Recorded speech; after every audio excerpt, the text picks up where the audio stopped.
Senator Miraj Abdurrahman.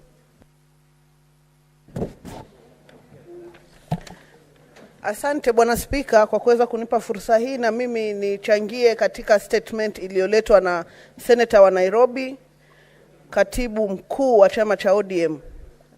Napenda kusema kwamba ni kweli wahudumu wetu ambao wanapeana huduma ya afya CHP wanaweza kuzongwa na changamoto nyingi sana kule mashinani, na ni muhimu serikali za ugatuzi zihakikishe vile vifaa ambavyo vimeletwa na wizara waweze kuwafikia hawa wahudumu, kwa sababu wanapambana na changamoto nyingi sana. Na pia Spika, ukiniruhusu nipende kujulisha bunge la Seneti masaibu ambayo wanapitia wafanyikazi wetu wa gatuzi 47. Yuko mwanadada mmoja ambaye aliweza kwenda katika kupata huduma ya kujifungua, akaweza kufanyiwa operation katika gatuzi ya Taita Taveta. Kwa bahati nzuri ama mbaya, wahudumu wakalemewa Bwana Spika. Msichana kama yule akaweza kupelekwa Aga Khan Hospital Mombasa. Tunavyozungumza hivi sasa, mwanadada kama yule ameaga dunia na anadaiwa kiwango cha milioni 9. Afueni ya kwanza, familia walikimbia katika idara ya afya ili waweze kusaidika na huduma ya bima ya SHA. Cha kushangaza ni kwamba gatuzi ya Taita Taveta imekuwa ikimkata dada kama huyu ambaye ni mfanyikazi makato ya SHI, lakini hayajaweza kufikishwa katika taasisi kama ile. Hivi tunavyozungumza, mwenda zake Sabina Chari Mwachofi analala kwenye mochari bila kujua hatima yake. Ningependa sisi kama bunge la Seneti ambao tunagawa pesa Bwana Spika kuzipeleka mashinani, wafanyikazi wa gatuzi wanakatwa pesa na makato yale hayafiki katika taasisi husika. Je, sisi kama Seneti tutaendelea vipi kupeleka pesa katika magatuzi yetu 47 wakati magavana wananyanyasa wafanyikazi wao? Hili ni jambo ambalo ningependa kakangu Senator wa Kilifi, naona unaniangalia, kiongozi wa walio wachache. Je, tutawasaidia vipi hawa wafanyikazi? Sisi katika komiti ya Civic tuliweza kuzungumzia masuala ya makato ya uzeeni, lakini ni jambo la kusikitisha kuona ya kwamba mfanyikazi wa serikali ya Kenya wa gatuzi anakatwa makato na hayaendi katika taasisi husika. Familia inadaiwa milioni 9 wakijua watapata afueni katika Taifa Care. Makato kama yale hayajafika kule. Tutaenda kumsaidia vipi Mkenya ambaye amekubali kukatwa, makato yake hayaendi anapostahiki? Asante Bwana Spika. Senator Manzo.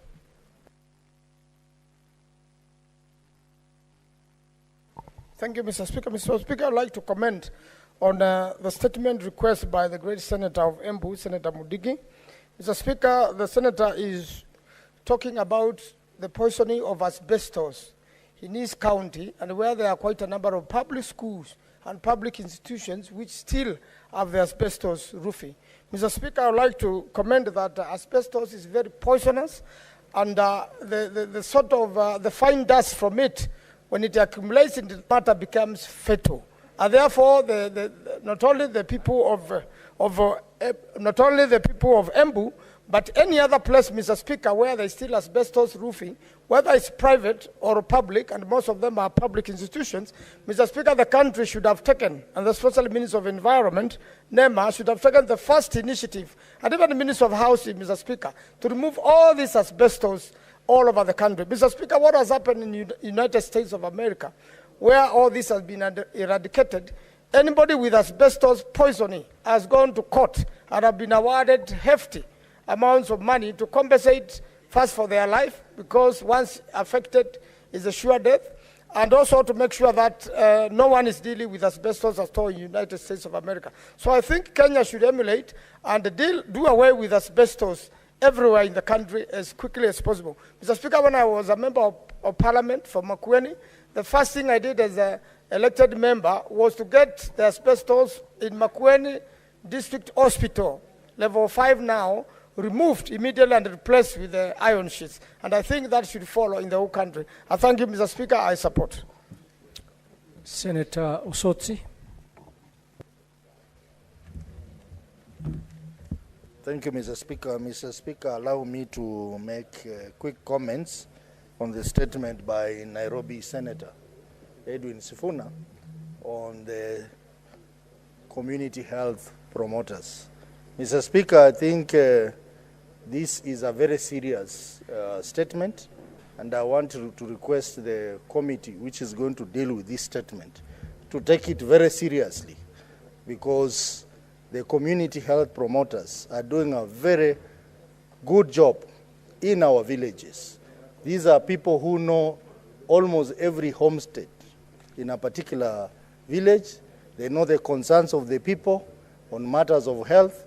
But, Mr. Speaker, these people, despite their commitment, they are getting frustrated by various counties in this country. Mr. Speaker, I want to agree with the Senator Sifuna that these people need to be adequately equipped with the smartphones. These people need to be adequately equipped even with protective gear and many, many other facilities that they need to undertake their work. But in most counties, Mr. Speaker, the CHPs are struggling. Mr. Speaker, this arrangement of 50% counterpart share of stipend between the national government and the central government seems not to be working because of long delays before they receive their money. And I think it's a high time that that program is reviewed so that we have one particular person to blame for the delay. Because when you ask why these people have not been paid, counties say that the national government has not sent their share. And when you ask the national government, they say the county government has not processed their share. So we have a blame game here. Mr. Speaker, I think the committee should look at this matter very critically and report to this House so that these community health promoters who are doing a wonderful job in our villages are able to be motivated to do even greater things. They can also be involved even in this process of registering people to join SHA, which in most places we are having challenges. Mr. Speaker, I think now that we have come back from recess, this is one statement that we need to take seriously and have the report brought to this House as soon as possible so that these challenges that we continue to face as senators on the ground of CHPs not being properly facilitated is addressed within the shortest time possible, Mr. Speaker. Mr. Speaker, I support. Senator Olekina.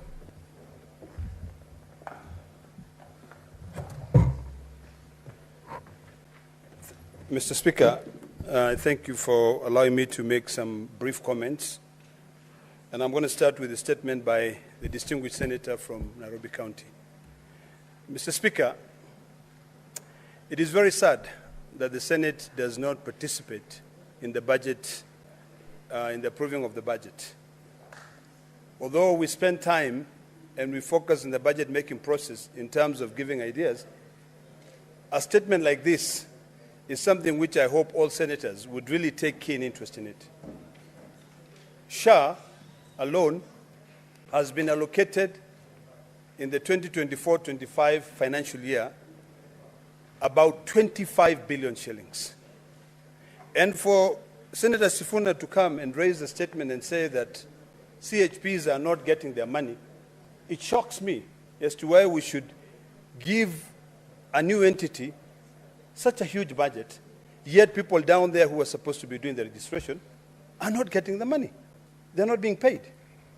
Before these estimates were reviewed, SHA had been allocated 13 billion. An additional 12 billion is being allocated to them, so it will be 25 billion. So I think it is important, and I really hope that all of us can now start focusing on healthcare. We came up with a bill in this House. We passed it on community health practitioners. But we didn't think about their training. We didn't ask ourselves the questions as to, hypothetically, if they encounter people with mental challenges, how do they deal with them without that training? Now we are requiring these people to go and register members to be deducted. Every member here is deducted, I think, an estimate of about 25,000 shillings every month, for sure. Is it 33? 33. Housing levy, I think, is the one which is 18,000. Yet we cannot really take this money to train these people, support these people, pay them their money. So I'm glad that all of us are now alive to the fact that these are challenges that we must, as the Senate of the Republic of Kenya, really think twice. When we're here and health is devolved, we need to be able, each one of us, all the delegation of the 47 counties, as the Committee on Health is looking at these issues or this statement raised by Senator Sifuna, we should ask ourselves in our own county, how many community health practitioners have not been paid their money? Even Nairobi County, and this is close to the headquarters of where the money is, they wait for a period of about 4 months. What about in our rural areas? How do you expect our people to go and register members of SHA, yet you've not even given them their stipend? I think we need to really think seriously. And I'm happy, Mr. Speaker, that now, during our recess, we were reminded of the role that we play in terms of defining the term parliament that includes both the Senate and the National Assembly. So now I want to call upon all of us, as we look at our counties. First of all, it is important for each one of us here, head of delegations, members of your delegations, to know how many community health practitioners do you have in your own county? Have they been paid? In fact, I think even the little cash we are given for our oversight, we should set up a toll-free number for these community health practitioners to call and say, I have not been paid. And when they call, you can actually look at a list and say, for instance, in Narok County, I have 30 wards. I say, which ward are you? I have the name. But I can tell you right now, if I ask Senator Sifuna, who's got probably about 100 and something county, 95 wards, 85, he doesn't know where all these people are. So it is imperative that this time around, given that we have 2 years, can we give our citizens, the people we represent, a reason to re-elect us? Those who may want to come back to the Senate, those who may want to go into other positions. For once, when I look around, I'm not seeing anybody who is in their 20s. Everybody here is at that age where you are content. There's nothing else you're going to earn. Now it's just a matter of sitting down, enjoying, thanking God. Most of us look at this job as a thankless job. But can we at least take these prime years and say, we give back to the community? We fight. The first place we can begin is in supporting Senator Sifuna's statement and making sure that we push out of that 25B going to SHA, at least when the money is released, we follow it to make sure that these people are paid. Finally, Mr. Speaker, it is important that at least we all push for the training of these community health practitioners. They are there, they are supposed to be helping people. Sometimes you might even find others prescribing medicine. But if they prescribe and they have no training, are they not going to kill our population? So, Mr. Speaker, I hope that we can take all of us. If you've not seen this statement by Senator Sifuna, please ask for a copy of it, own county. Thank you, Mr. Speaker. Senator Oburu.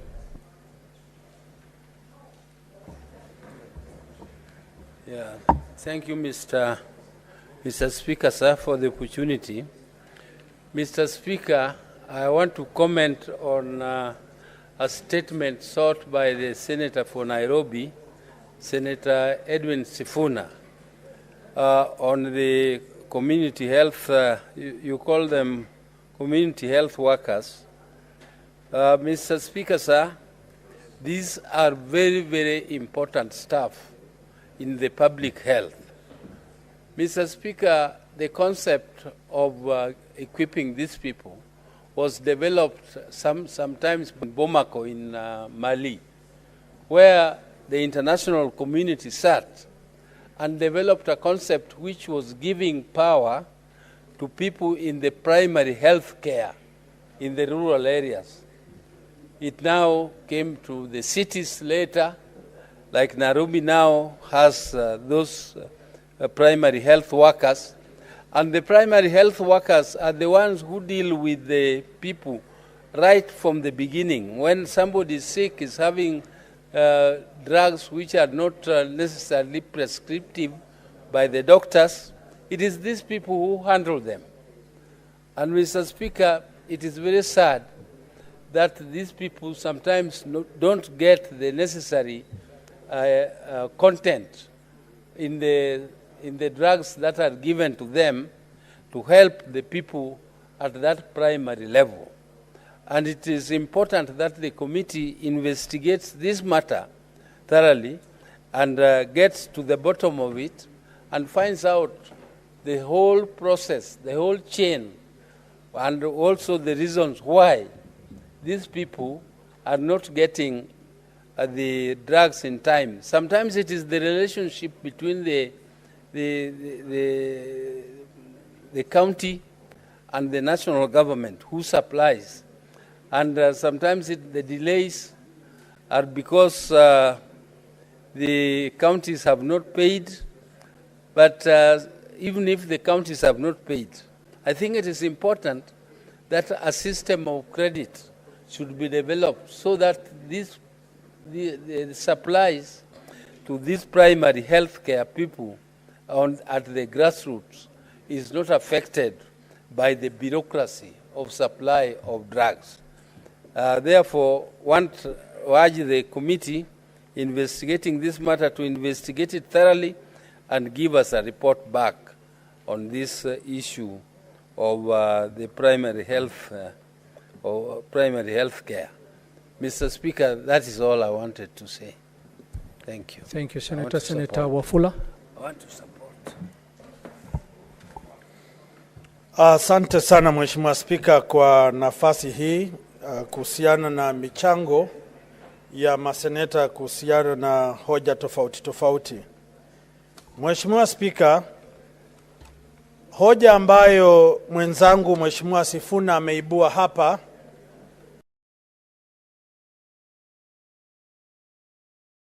ni hoja ambayo nimekuwa nikizungumzia mara kwa mara Mheshimiwa Spika.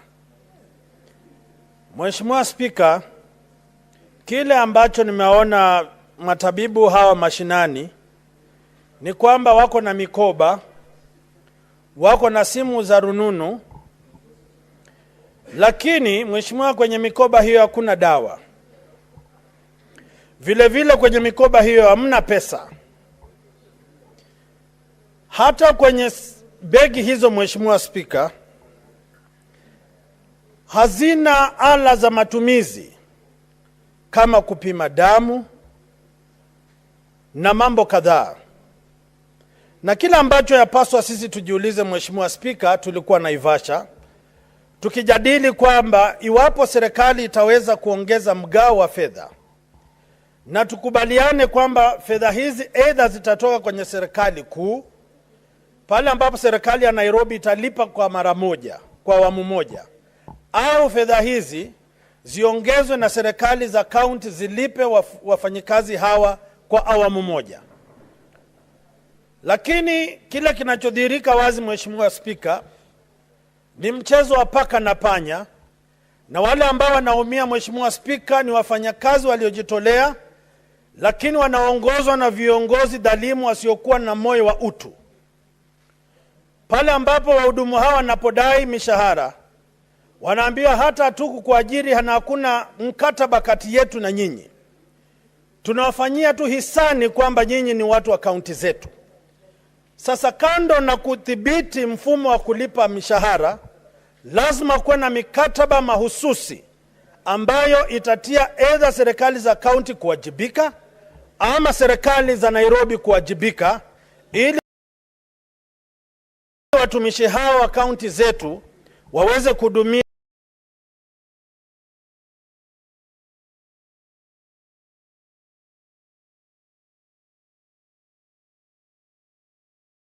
watu wetu katika njia inayostahili. Mheshimiwa Spika, hoja nyingine ambayo ningependa kufafanua ni hoja iliyoletwa hapa na Mheshimiwa Mundigi. Mheshimiwa Mundigi amedai kwamba waziri alitoa ilani kwamba paa za mashule za masomo ama taasisi za serikali ambazo haziendi ama ziafiki mfumo wa kisasa wa paa hizo ziondolewe. Swali ni je, waziri anapotoa ilani paa hizo zitolewe katika taasisi za serikali, ametia mpango upi tayari kwa serikali kuweka kwenye bajeti pesa za kuweka paa mpya katika taasisi za serikali? Shule ni taasisi za serikali na hakuna pesa za ziada za shule hizi kubadilisha paa. Iwapo kujenga madarasa peke yake ni shida, kujenga maabara ni shida, kujenga vyumba vya wanafunzi kulala ni shida, itawezekanaje wabadilishe paa na wakose kuajiri walimu, ala za matumizi na kadhalika? Mimi naomba serikali, mawaziri wanapotoa ilani lazima wafanye kile tunaposema kuhusisha kwa jamii katika kuamua miradi ya maendeleo. Lakini haiwezekani kila mara wanatoa ilani pasipo kujadili na washikadau. Mwisho kabisa, nimeona hoja kuhusiana na shirika la reli la humu nchini. Hiyo ni mali ya umma. Watu wamebomolewa vyumba na maeneo ya kazi katika kaunti hizi. Lakini kile tunataka kujua, wana mpango upi wa kuhakikisha kwamba mashamba ya reli ya nchi ya Kenya yanafanya kazi kwa mujibu wa katiba, na kwa sababu tuko na ugatuzi, maeneo gatuzi ya humu nchini yanashirikianaje na shirika la reli kuwapa wafanyakazi ambao wako tayari kufanya biashara kwa mashamba ambayo hayatumiki kwa muda mrefu zaidi ya miaka 20. Mheshimiwa Spika, ningependa tu kusema watu wa mkoa Magharibi na kaunti ya Bungoma wamesikia nikitaja mambo ya madaktari mashinani, na nikumuomba governor wa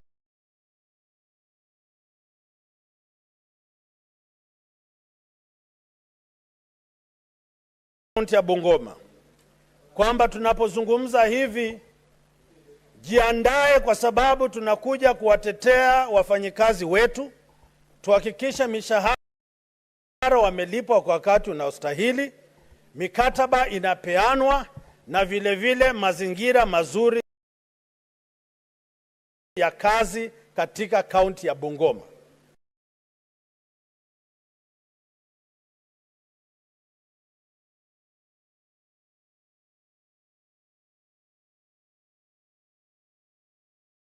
Asante sana Mheshimiwa Spika, na watakia Wakenya wakati mufti, na iwapo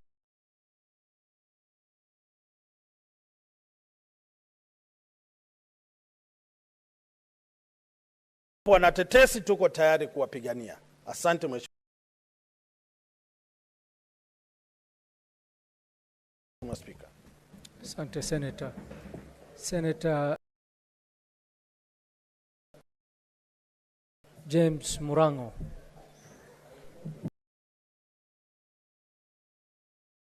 Na Senator Murango, unapochangia tafadhali chukua muda mfupi, watu ni wengi na watu wengi wanataka kuchangia na wakati unaisha.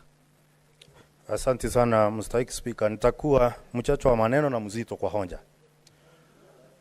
Mstahiki Speaker, ningetaka kutoa tafsiri yangu na kauli yangu kuhusu taarifa ambayo imewasilishwa na Senator wa Nairobi, Senator Sifuna. Wiki jana Mstahiki Speaker, nimekutana na mawimbi makubwa sana wakati nilikuwa nakosoa utendakazi wa gavana wa Kirinyaga kwa sababu ya ukosefu wa matibabu na kunyanyasa maafisa wa ugani ambao wanatembea kuangalia wagonjwa katika vijijini. Mstahiki Speaker, utapata wale tabibu wa ugani kwamba wanatembea kwa mguu kama mawakala wa ng'ombe. hawana njia yoyote ya usafiri ya kuwafikisha vijijini ambapo watu wetu wanaishi, mahali ambapo nyanya zetu wanaishi, na wamepewa kazi na mikomba mizito ambao wanafaa kuzunguka nazo. Wamebeba mizigo kama punda hivi kwamba hawezi kuwafikia, na wanakuwa wamechoka wakati wana. Mstahiki Speaker, ningeomba usaidizi wako kwa sababu na hapa kuna tafsiri inaendelea hapa ambayo Majority Leader, Majority Whip, Deputy Majority Leader. Mheshimiwa Karwale unaitwa na Speaker. Majority Leader, mnamsumbua Senator Murango akichangia. Tafadhali mpatieni nafasi tumsikize kwa umakini. Asante sana Mstahiki Speaker. Nilikuwa nasema kwamba wale maafisa wa ugani ambao wamepewa kazi ngumu na mikomba mizito ambao wanambembeshwa midhili ya punda kuzunguka kuangalia wagonjwa katika vijiji zetu, na ambao kulipa wanja lipwa kwa miezi, ni jambo limekuwa la busara kuhakikisha kwamba wale watu wengine wanapolipwa ni vizuri waweze kulipwa pesa zao ili waweze kufanya kazi yao kwa ufasaha. Mstahiki Speaker, huwa anasema kwamba ni vizuri hata kama gavana hata jenga barabara, afadhali akose hata kupeana mbegu na pembejeo za kilimo, lakini hakikisha ya kwamba afya imefikia kila mtu, kwa sababu aliyekufa hawezi tembelea barabara zilizoundwa, aliyekufa hawezi hata kulima. Kwa hivyo ni vizuri kwamba waachane na mambo yote ambao wanaofanya kuhakikisha kwamba wakazi wote wako hai. Mstahiki Speaker, pale Kirinyaga, baada ya kuleta taarifa ambao tulituma katika kamati ya afya ambayo inaongozwa na Mandago, Mheshimiwa Mandago, Senator Mandago, kumekuwa na mambo mengi yanafanywa kuonyesha kwamba sisi hatujui venye tunafanya. Katika pale ukiangalia katika pale mlangoni kumewekwa mzee na mama amekaa pale, ukiingia na kupiga pambaja anakushika mashavu, ili zile picha zirushwe katika vyombo vya habari ione kwamba mangavana wanafanya kazi. Na mimi husema kwamba kweli watu tunachaguana, na unajua Swahili husema kimbembacho kikivunja nafuu kwa mchukuzi, lakini kama kuna mahali ya tambu ambapo watu wanafaa kuja kuona kifo kwa macho ni Kirinyaga, katika idara ambayo inapeana afya katika pale Kirinyaga. Nikimalizia nitasema ya kwamba ni vizuri wale wahusika na wale madaktari ambao wanahusika kutupatia afya, ambao hakikisha kwamba tuko hai, waweze kulipwa pesa zao wakati unaofaa. Wale ni wazazi, wanalipa kondi na wanalipa pia karo za shule, ili waweze kutufanyia kazi. Asante sana Mstahiki Speaker. Asante. Senator Moses Kajwang. Mr. Speaker, I also would wish to emphasize a few matters raised by Senator Sifuna, the senator from Nairobi, particularly with regards to the community health practitioners. Mr. Speaker, in the last session, you directed a small delegation to go into mediation with the National Assembly over the county government's additional allocation bill. I was privileged to be part of that delegation. And Mr. Speaker, I believe that the leader of our delegation, Senator Mutinda, ought to bring a report back to this House because mediation collapsed. The talks have collapsed because the National Assembly is insistent that the Road Maintenance Levy Fund should not go to county governments, but should go to the Kenya Rural Roads Agency. The relevance between the additional allocations bill and Senator Sifuna's statement is that the money that community health practitioners are supposed to get was included in the schedule of the additional allocations. Mr. Speaker, you recall when you were in Turkana, we processed the health laws, and there were 4 laws. Mr. Speaker, they are some of the worst laws we have ever written. When you look at them, when you reflect on what we did in Turkana, we need to do a legislative impact analysis so that we clean up those laws. Part of the laws we passed, we allowed the national government to pay community health practitioners half their salary and county governments to pay half the salary. 2,500 was to come from the national government, 2,500 was to come from county governments. We have a situation, Mr. Speaker, where you find that the national government has sent 2,500, but the county government has not. Or the county government has sent 2,500 and the national government has not. That is not the way to treat our frontline health workers and the people that we are entrusting to deliver the dream of universal health. Mr. Speaker, if we do not resolve that impasse, then it means that we don't have a proper legal framework for payment of community health practitioners. I am told right now the national government is sending the full amount direct to them. But that is killing devolution, because these are employees and agents of county governments. They cannot be converted to be agents of the national government. We need to deal with this matter as a matter of urgency. And Mr. Speaker, even though I've seen a motion or notice of a motion in the order paper that we will be dissolving committees, the health committee, the gentlemen and women who will go into that health committee, I want to urge them that the first inquiry that they should embark on, and I think this House must also register its compliments to Governor Senator Mandago for the robust manner in which he has handled the health committee as chair, because he has brought visibility to the Senate and visibility to the activities of that committee. But this issue of social health authority, Mr. Speaker, we must go back to those laws that we passed in Turkana. The issue of registration of indigents, I think they are called indigents. When we were in Naivasha, we were told by the Commission on Revenue Allocation that the health data that is coming from county governments cannot be trusted. And it was on that basis that they dropped the old indicators or the old variables that we were using for dividing revenue amongst county governments. Why? Because they claim that counties are either underreporting or overreporting. We saw a typical case where in a certain year you had 90,000 hospital admissions, and then today you have 400,000 hospital admissions. Are we going to trust the records and the data that is coming out of this SHA registration being done by the community health professionals? County governments have already known that if they register more, then more money is sent to those facilities. Mr. Speaker, let us be honest with ourselves. Our county governments are gaming the system. They know that if a health facility registers more people, more money will go there. And they are going to register ghost people because there is no cost to registration. Once you register, there's a capitation of 900 shillings that goes to that facility. The second thing we have to ask ourselves is whether that capitation of 900 shillings is adequate to provide universal health. Mr. Speaker, the third thing that this committee must investigate is the issue of medical equipment placement. Mr. Speaker, that thing is a scam. We said it in my committee, and the next day the president was at the coast. He said that our heads are not proper because we are questioning that matter. We shall continue questioning things that do not make sense because they touch on the most vulnerable in this country. Mr. Speaker, as this committee processes this statement, I do pray that they are going to launch a full inquiry into the state of universal health, into the state of legislation, into the welfare and plight of community health practitioners. But, Mr. Speaker, please direct that the team that went into mediation with the National Assembly should bring back a report. I know it is not in our standing orders, but if 42 billion cannot go to counties because of failure of mediation, Mr. Speaker, I believe that that committee or that delegation has a responsibility to come back. I support Mr. Speaker. Thank you, Senator Kajwang, and welcome back. Senator Karen Nyamu.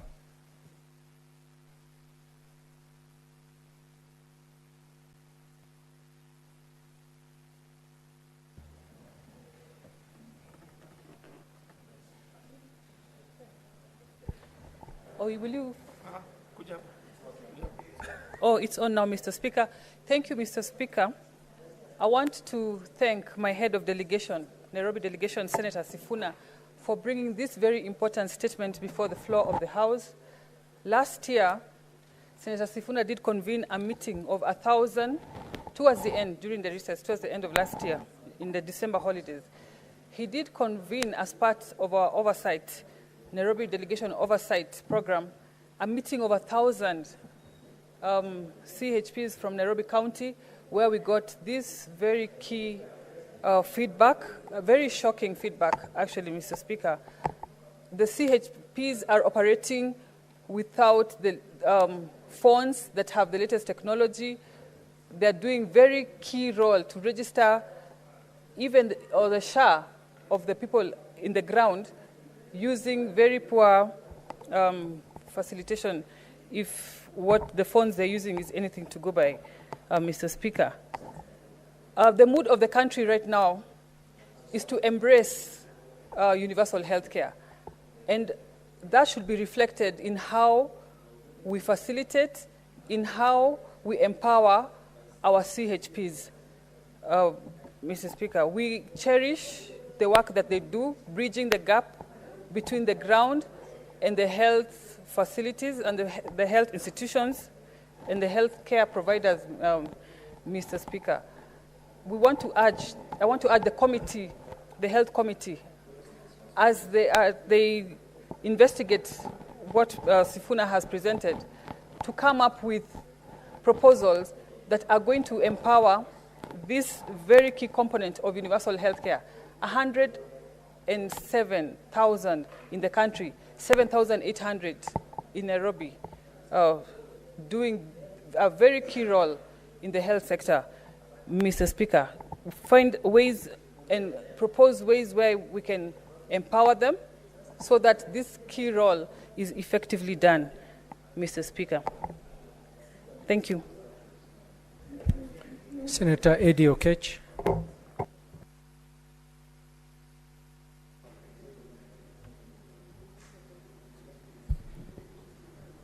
Thank you, Mr. Speaker.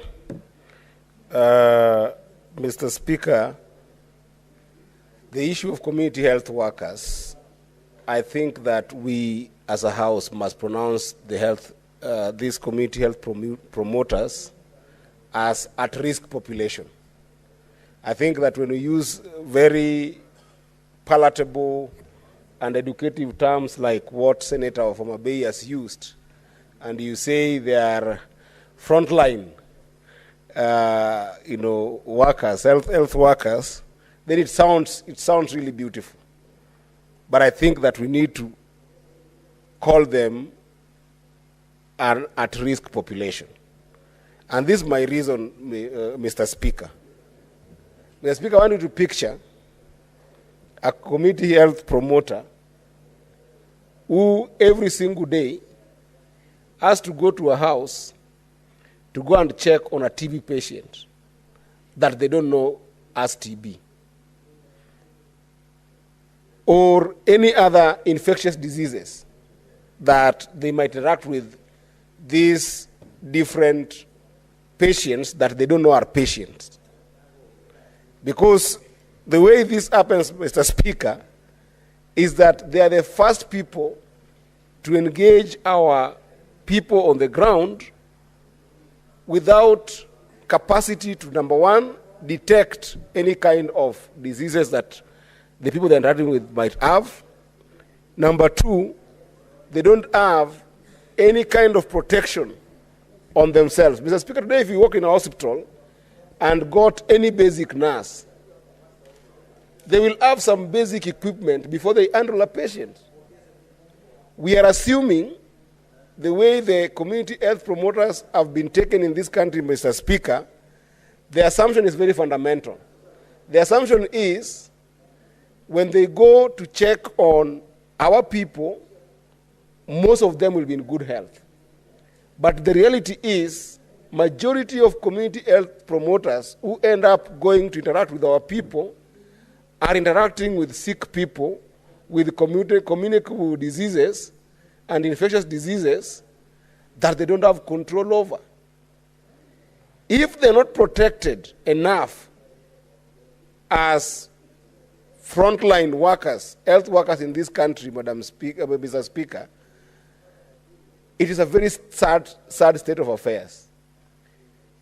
Mr. Speaker, I don't know why I keep on calling Madam Speaker. I think I'm still seeing Madam Speaker Veronica on the seat. But Mr. Speaker, think about during adverse weather conditions, like what we have seen in Nairobi.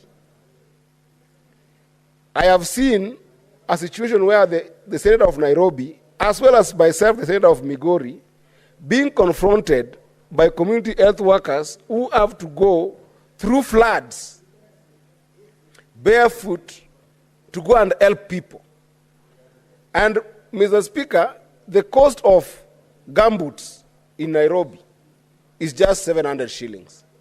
Nairobi County has got 7,000 community health promoters. If you were to give them gumboots, it's only 4.9 million. It's 4.9 million, Mr. Speaker. That is a very small budget for a governor. But for me as a senator, that's a lot of money. I don't have it. When I'm confronted by community health workers, 7,000 of them, right? I know Cheriot, Senator Cheriot is a majority. Him, perhaps he has got some other pockets. But me as senator for Migori, we have got 3,011 community health workers in Migori, Mr. Speaker. If they confront me to buy them gumboots, I cannot be able to buy for them, Mr. Speaker. So I think that this inquiry must be a special inquiry in Senate. Because without them, our people will face a lot of problems. But with them, also being exposed to other diseases, we are getting more people sick. Lastly, Mr. Speaker, very lastly, Mr. Speaker, we haven't addressed the issue of community health volunteers before they became community health promoters. In Migori County, for instance, Mr. Speaker, when we passed the law to go from community health volunteers to community health promoters, we had over 2,500 community health volunteers. And the bill in Migori County, Mr. Speaker, was 83 million in stipend to those people who had worked for years as community health volunteers. They have never been paid, Mr. Speaker.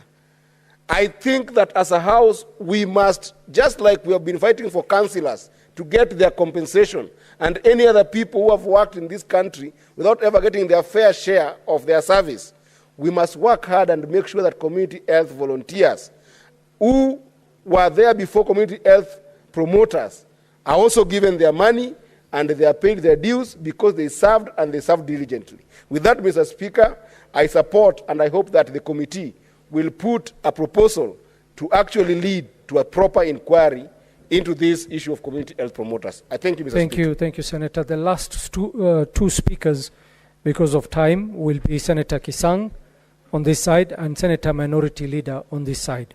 Senator Kisang, please be very brief. We're out of time. Thank you, Mr. Speaker. I'll be very brief because of what you've just said. Honorable Speaker, I want to comment on the statement by Senator from Nairobi. Honorable Speaker, the community health promoters are the same ones who used to do volunteer work before the laws were passed. And these are people who have done great work for the last maybe 7 or 10, 20 years.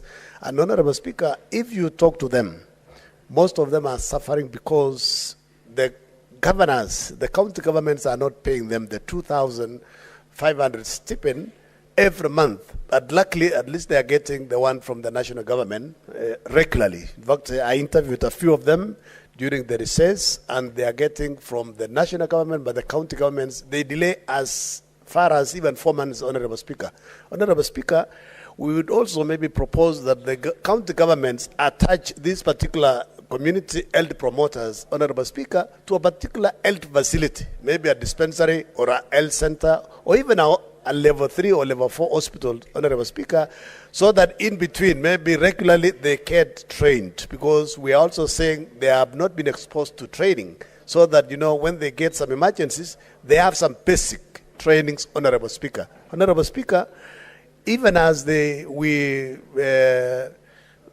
particular statement goes to the committee, we also want the health committee to look at the statement very well and see, maybe even propose some changes, because also 5,000 alone, Honorable Speaker, is not enough. These are people who are doing very useful work.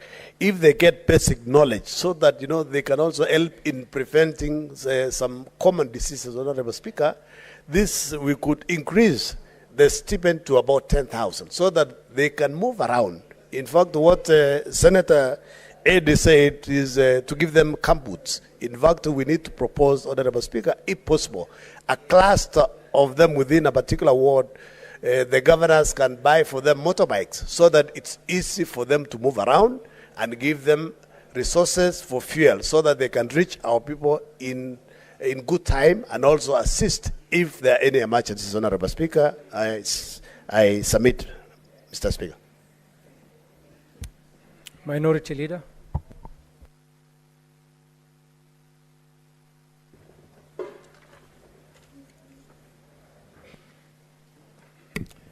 Asante mstahiki Spika. Mstahiki Spika, kwanza nataka kupatia kongole seneta wa Nairobi, ndugu yangu Edwin Sifuna, kwa kuleta taarifa hii ama mswada huu ambao ni muhimu sana kwa watu walioko mashinani kote nchini.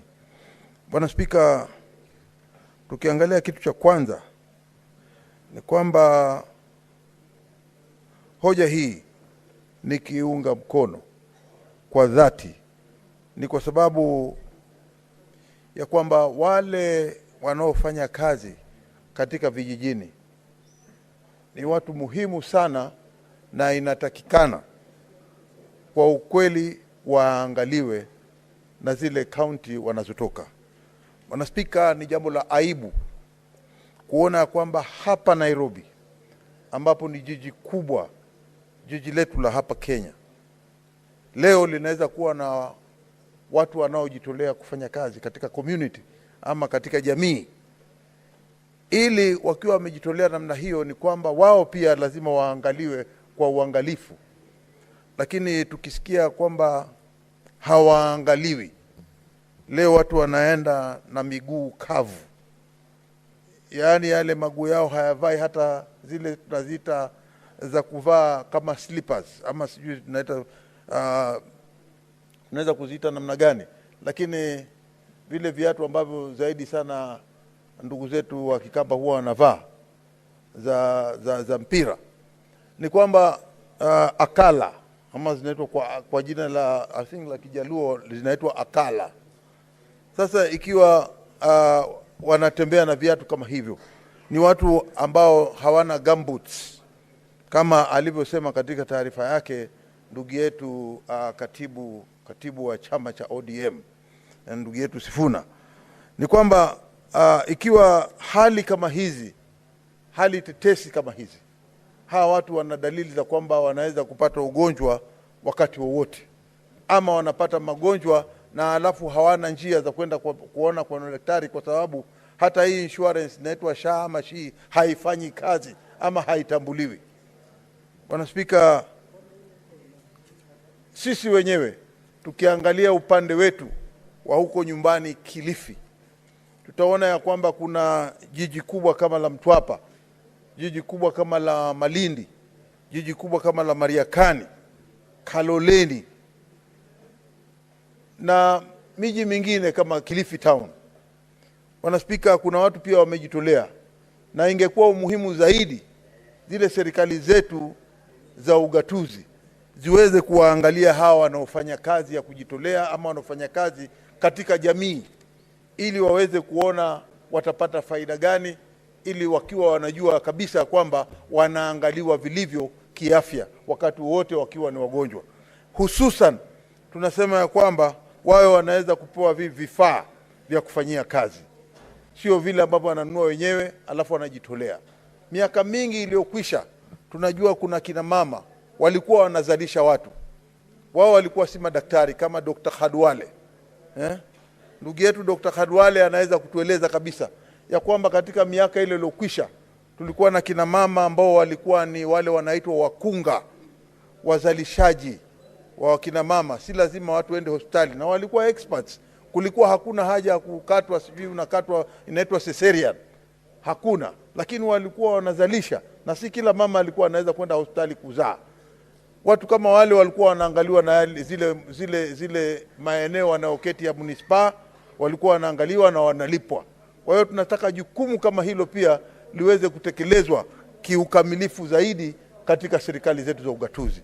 Mimi naunga hii statement ya katibu wetu wa ODM ndugu yetu Sifuna. Asante sana.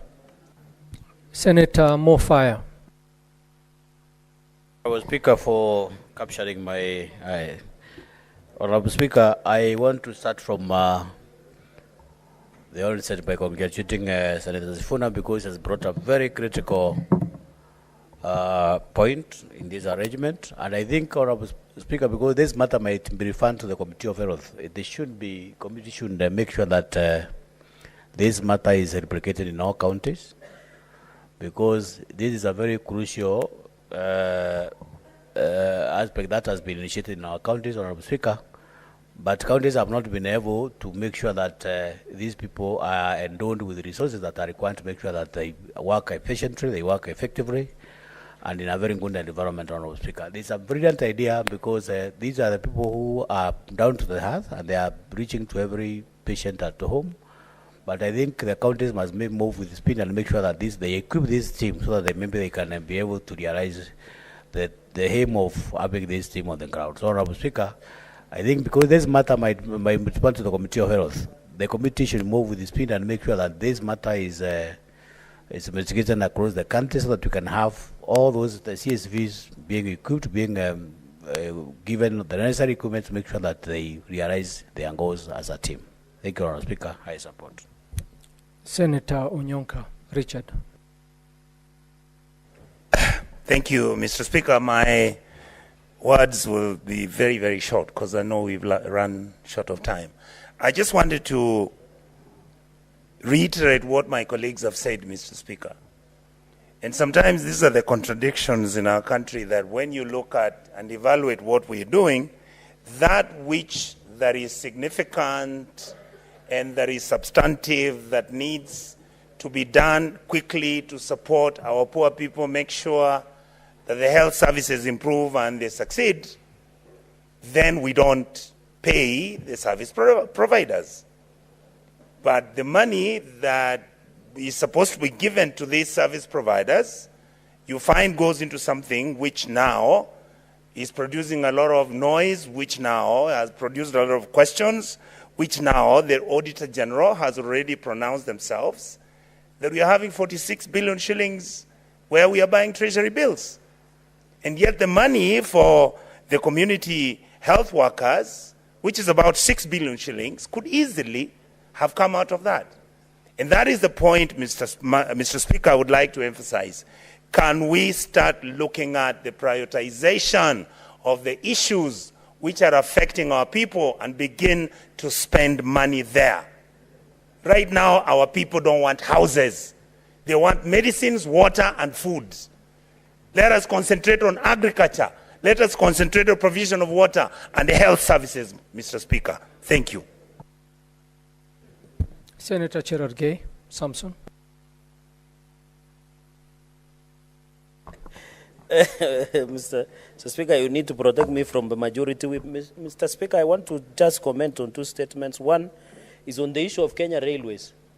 Mr. Speaker, it is very tragic and sad that the Kenya Railways has so many properties in prime places in this country, especially major towns including Nairobi, including Eldoret, Kisumu, Mombasa. When you go to every part of this country, Mr. Speaker, where the railway line did pass, Mr. Speaker, it has huge potential, Mr. Speaker. It is sad that the current management led by Managing Director of Kenya Railways are running Kenya Railways like their own shop, Mr. Speaker, where they are leasing and selling properties of Kenya Railways, Mr. Speaker. In fact, Mr. Speaker, railways should be able to finance themselves and even extend the railway line from Kedong through Bomet to Kisumu onward to Tanzania, Mr. Speaker. Even to maintain this railway from here to Eldoret, to Malaba and into Uganda, Mr. Speaker. Because the Kenya Railway has the huge potential, Mr. Speaker. The current managing director and management of Kenya Railways must be called to order, Mr. Speaker. And in fact, the EACC should be on this, Mr. Speaker. Because some of us are aware that the managing director and the management have been selling properties that belong to Kenya Railways. And the worst thing, Mr. Speaker, is that they have been evicting people who have leases. Why would you give somebody lease and then evict them? What is the justification, Mr. Speaker? For the last many years, the turnover of Kenya Railways, Mr. Speaker, in terms of sales has approached 10 billion. But if you ask the MD and management of Kenya Railways, they cannot tell you, Mr. Speaker. The Kenya Railways, even here in Nairobi, if the Kenya Railways was being properly run, we should have a metro system within Nairobi City County, Mr. Speaker, to alleviate the gridlock and the jam that we face, Mr. Speaker, so that Kenyans don't need to pay for expressway to somebody we don't know in Moja, that we don't know even how much expressway is collecting per day, Mr. Speaker. Can you believe in this country, somebody is collecting our money and we don't know how much it is, Mr. Speaker? Therefore, Kenya Railways, Mr. Speaker, must be called to order. The managing director should be suspended. The EACC, Mr. Speaker, should take Kenya Railways is now a crime scene. It is a crime scene, Mr. Speaker. And I want to challenge the new EACC. Instead of arresting traffic officers who are collecting 250 shillings, they should be going for this big fish. They should be going for this mbota, Mr. Speaker. They should be going for these wells that are destroying the image of this country, Mr. Speaker. Why would we borrow more money for SGR, yet Kenya Railways turnaround can be done for the benefit of this country, Mr. Speaker? The new EACC CEO, Mr. Abdi, take charge. We want to see somebody being prosecuted at Kenya Railways, Mr. Speaker. And even I want to ask the committee to invite me, Mr. Speaker, pro bono. I have a more better dossier against the MD and management of Kenya Railways that will shock this country. Leave alone the one of Senator Onyonga. That was just like Nollywood. I'll be bringing Hollywood in the engagement, Mr. Speaker.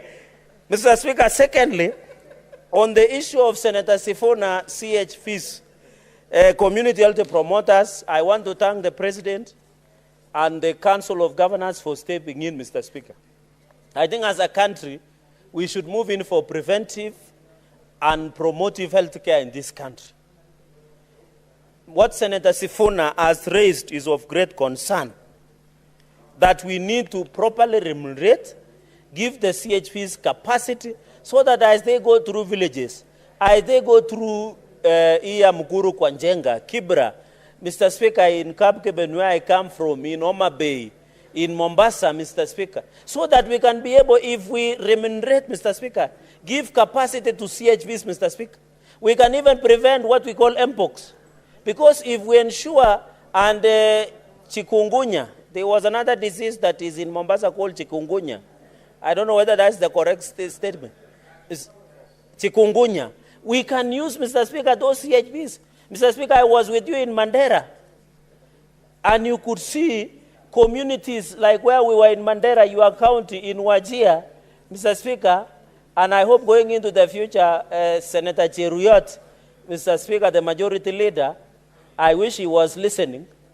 Mr. Speaker, I wish Senator Cheruyot was listening. And Mr. Speaker, when we went to Mandera, I want to assure him that we only visited projects. Mr. Speaker, because even, Mr. Speaker, if you go somewhere and take water, is it an offense, Mr. Speaker? So, Mr. Speaker, I want to ask Majority Leader with tremendous respect. At least you should have, I know there is somebody who misbehave like Senator Sifuna, but that one we can sort it out in another way. But all of us, even Senator Onyonga was there, Mr. Speaker, yourself, you were there, and you saw, we were even asking, I want to inform Majority Leader, we were even asking how CHPs asked, and they were appreciating, telling us, tell government. So, Mr. Speaker, it needs to be fair to members who go to see the projects that are happening in counties, Mr. Speaker. But he did a good job, of course, of promoting UDA. Mr. Speaker, that is, I want, and therefore we need the proper support going in the future. Mr. Speaker, with those many remarks, I support the statement by Senator Sifuna and Senator Chute or Senator Shute, whichever is correct. Mr. Speaker, with those many remarks, I support. Senator Boni Kalwale.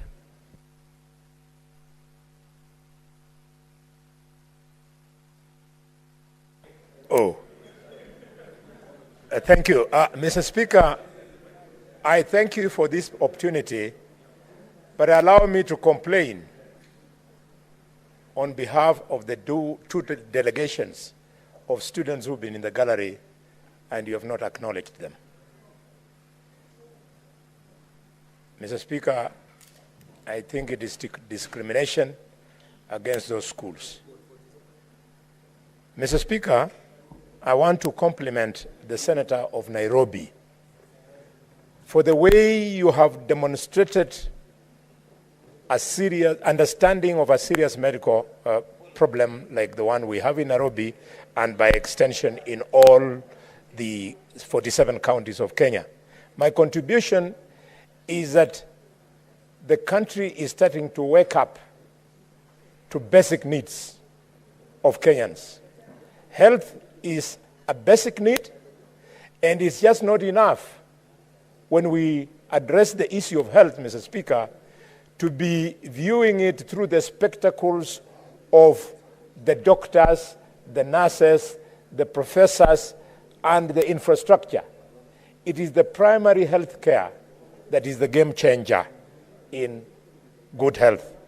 Mr. Speaker, I therefore suggest that we develop a formal national program for community health promoters that will include, amongst other things, some form of training. Health promoters must be given basic training in areas like, Mr. Speaker, first aid, because more often than not, these people are the first line of defense as far as taking care of our patients is concerned. They should be trained, Mr. Speaker, on interpretation of the various results that they get. For example, when they do a blood pressure test, they do a blood sugar test, they should know so as to know how to respond appropriately. Mr. Speaker, it must also be understood, and the leader of minority to try to scratch on it, but let me just emphasize how important it is. It must be understood that majority of the women in Kenya, pregnant, are midwifed not by nurses, not by doctors, but by traditional birth attendants. And therefore, if a stipend is being given to community health promoters, all traditional birth attendants in all Kenyan communities must also be given that stipend. Finally, on that point, Mr. Speaker, it's a shame that we are talking about a stipend of 2,500 from the national government and 2,500 from the county government. What can you buy with 5,000 shillings? I mean, we are laughing at these professionals who are doing a very good job. This is money which sometimes when I pass through supermarkets, I see some people in Nairobi shopping for their dogs. The food they buy is more than what we pay our community health promoters. If we are doing it, we must be serious and do it well. And the money is there. The money you see people flashing around in church harambes, the money you see people hiring choppers to some funny functions in this country is the money that is supposed to give this kind of service, Mr. Speaker. And we shall not stop in calling out these corrupt characters who, after feeding on the proceeds of corruption, they show off and vomit on our shoes and vomit on the feet of our children who have no shoes when they are going to school. Mr. Speaker, I would like to end by commending the Senator Onyonga for the issue you have raised in Marani sub-county about licensing in mining. This problem is serious. It is in Nyatige, Makarda. It is in Ikolomani, Isulu, Lirembe, Malinya, Shikoye, Masienze. Mr. Speaker, it is in Shinyalu, Imwiriza, Liranda. It is in Lurambi, Mr. Speaker, in Rosterman. It is across, yes. Yes, you are right, Senator Faki. This is a cross-cutting issue which we must address. And gold mining and mining in general, it is so profitable that even when they do it at great risk, our children still go down there. We have to pay proper attention and support the mining industry. Today, as I speak, we are burying Chui in Shtori village, who perished last week in a gold mining danger after the walls caved in. Mr. Speaker, day after tomorrow, I'll be running to Kakamega to go and bury yet another youth. Not that we love funerals, but because if we don't stand with them, then what kind of people are we that people voted for when we don't stand with them during a time of need? And Mr. Speaker, talking about support to gold mining, I want to remind government over and over again that if you want to talk business with Kakamega County, come and talk about gold mining. Come and talk about sugarcane farming. If you are unable to talk about those two in Kakamega, we are sorry, we don't want to do any business with you. And this is why the people of Kakamega and the sober leaders, and for the first time I want to congratulate the governor of Kakamega. He has gotten it right on the issue of sugarcane farming. Mr. Speaker, we worked so hard to get it right until His Excellency the President 2 weeks ago came and paid our farmers bonus.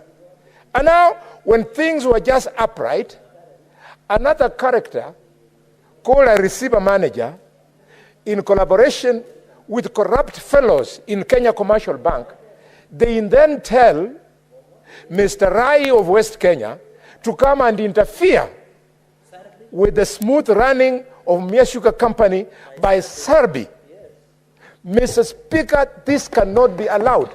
Sarbi has a valid lease agreement with Mumia Sugar Company, and there is only one Mumia Sugar Company in the world. There is no Mumia Sugar Company A or Mumia Sugar Company B. So if Sarbi has Mumia Sugar Company, he should be the only one milling, he should be the only one, Mr. Speaker, managing the ethanol plant. He should be the only one, Mr. Speaker, managing the Ecogen plant. An attempt to bring in the Cogen brand. Mr. Speaker, an attempt to bring in Mr. Rai of West Kenya is going to bring to a standstill the operations in Mumias. We will not allow. It will not be the first time that our leader will be having his limb broken in Mumias. We will do it another time. Honorable Benjamin Washiali, his hand was fractured because of Mumia Sugar Company. And on the same day, Mr. Speaker, my head was cut on the left side, if you look now, in Mumia Sugar Company, and I bled because we believe sugarcane farming is the lifeline of our people. I am warning the young politicians who are given, Salasia is doing a fantastic job about this job. He's on the same stand like me and the governor. I want to warn the young politicians from Kakamega who are being influenced to go and support the conmanship from West Kenya. Mumia Sugar Company will be run by Sarbi and not anybody else until you cancel the agreement. Majority Whip, would you like to be informed by Senator Umtata? Yes, I would like him to inform me. In fact, he's a presidential candidate. He's the right person. Senator the first Umtata. presidential candidate to inform me in my life. Where is this parliament located? What kind of question is that? You don't mention the obvious. I would like to inform the Honorable Halwale, who may have forgotten, after the Kakamega incident, when the thugs were after you, yes, I gave you refuge. I gave you the documentation with which you silenced them. Thank you, Mr. Speaker. Mr. Speaker, indeed, this is a great man. I had been cornered. I had been cornered with one of the people who were responsible for the collapse of Mumias. And if it had not been for the industry of the Senator of Busia, I would have been found liable for slander. So he gave me facts with which I faced the courts, and I want to thank the Senator of Kisumu. Oh, he's not in today. There's Professor Tom Ogienda. After he looked at my case, he was representing the guy who had sued me. Professor Ogienda then told the guy who was pursuing me that you have no chance with this kind of facts. Professor, you are a very good lawyer. Very few lawyers can tell their clients the truth. Majority Mr. Whip, Speaker, I conclude. Would you like to be informed by Senator Cherargei? Yes. Senator Cherargei? Mr. Speaker, I would like to inform Senator Kalwale, my neighbor, that also when you go to Kibos Sugar Factory, there is a plant for methanol and ethanol generation, but it has not been operational because of challenges and political interference. Would it be in order to request him to bring an inquiry with a possible chairman of Agriculture, Senator Wakoli, so that because me, Senator Kalwale, Senator Aaron, and Senator Wakoli, and Senator Sifuna, we come from sugar cane growing areas, so that we resolve. But he's the biggest consumer, and Senator Okia or Mutata. But Mr. Speaker, but they are the biggest consumers of sugar. So he has a direct, and he has a farm in Bungoma that is a sugarcane farmer, a small-time sugarcane farmer. And Senator Okia, so that we form an inquiry, so that we can assist you, a very good friend called Sarbi.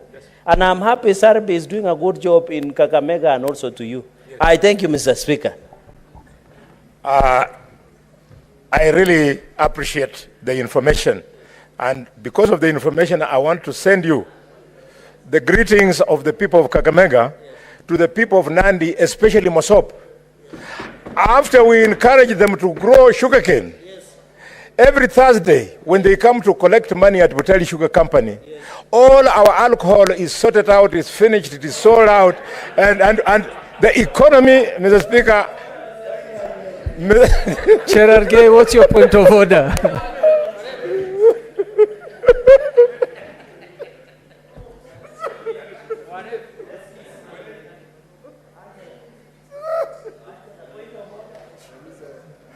Mr. Speaker. Can you give Chair Arge the mic? What's your point of order, Chair Arge? Give him the mic. Mr. Speaker, on the standing order on accuracy of facts, is it in order for the Senator Kalwale to impute improper motive against the great people of Nandi by saying we are consumers of alcohol, that whenever we go and collect money in Nigerian Putali Sugar Company, that my farmers end up taking alcohol? Is it in order? Mr. Speaker, can he apologize and withdraw? Mr. Speaker, most of us are Christians, Mr. Speaker, and Muslims, Mr. Speaker. And Mr. Speaker, what in fact he should thank us. Mr. Speaker, Senator Kalwale should thank us, because apart from getting money, we also assist them with matrimonial duties, Mr. Speaker, and we have been able to leave seeds that when you go to Kakamega, they are now participating in athletics, courtesy of the fruits of our loins, Mr. Speaker. Is it in order?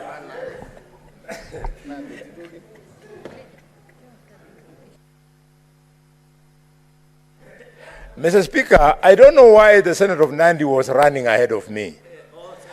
I just said, because of the way they promote our economy, you go and greet them. And I'd only singled out one. Allow me to also say that it has also resulted in an increased number of our women getting married in Mosop, which is a good thing because you pay dowry. As to whether you are good at the nuptial responsibilities, that is an agreement between a man and wife, I have no idea. I therefore, Mr. Speaker, want to thank the House for allowing me this afternoon to make this point very clear. It is not a joke. Butali Sugar Company is an economy of 10 billion shillings a year in Kakamega. West Kenya is an economy of 24 billion shillings in Kakamega. And Mumia Sugar Company is an economy of 40 billion shillings in Kakamega. Anybody coming to play around with it, using the money of farmers to buy a few MCAs to start supporting Mr. Rai, is missing the point. Mr. Rai, I assure you from this floor that I'm going to protect you. Government will protect you to do your business in West Kenya.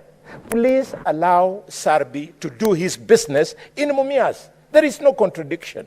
I know you are unhappy because through the new law, Senator Cheriot, what is your point of order?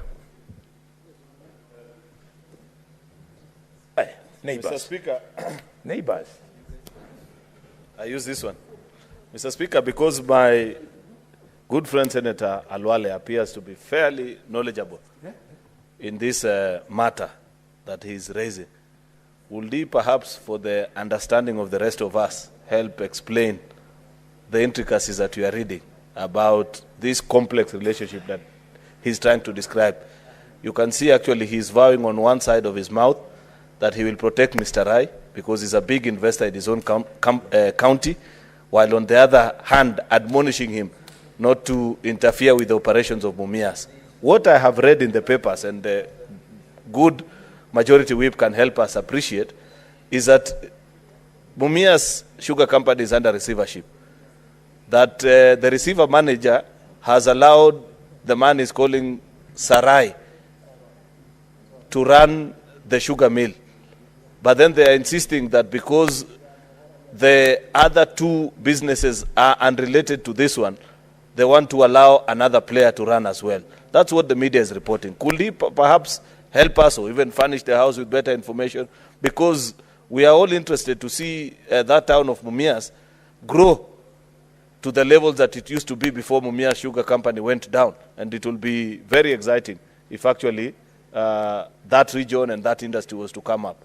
So I don't know, Senator Boni Halwale will be better placed to educate us and inform us of what exactly is happening. Senator Boni Halwale, I hope you've understood the point of order raised by... Yes, yes. If you could please clarify on that. Thank you, Leader of Majority. That is exactly the point. The mischief by the newspaper was lack of clarity. But the clarity is as follows. There is enough can for West Kenya to mill and support the 24 billion economy in its area. Enough for Butali Sugar to mill and support the 10 billion economy. And enough for Mumias to support 40 billion because Mumias also uses Busia farmers. So they have got a bigger catchment area. Now, to run the ethanol plant, dear Kenyans, to run the ethanol plant, which is in Mumias, to run the Ecogen plant, which is in Mumias, you need raw materials. And those raw materials come from Mumias, the mill, the same mill, Mumia Sugar Company. Mr. Speaker, the ethanol plant, why we want Rai of West Kenya to keep off, is that the ethanol plant is in the same compound and in the same machine of Mumia Sugar Mills. The power generating plant similarly is in the same. The gate is one, the compound is one, the complex that produces these three things is one. So it is an administrative nightmare for the receiver manager to imagine that you can bring in two warring companies who are actually brothers to then have an opportunity to kill each other. We don't want to see Indians killing each other over our machine. We want to see Indians working over our machine. And Mr. Speaker, sir, this point is very important.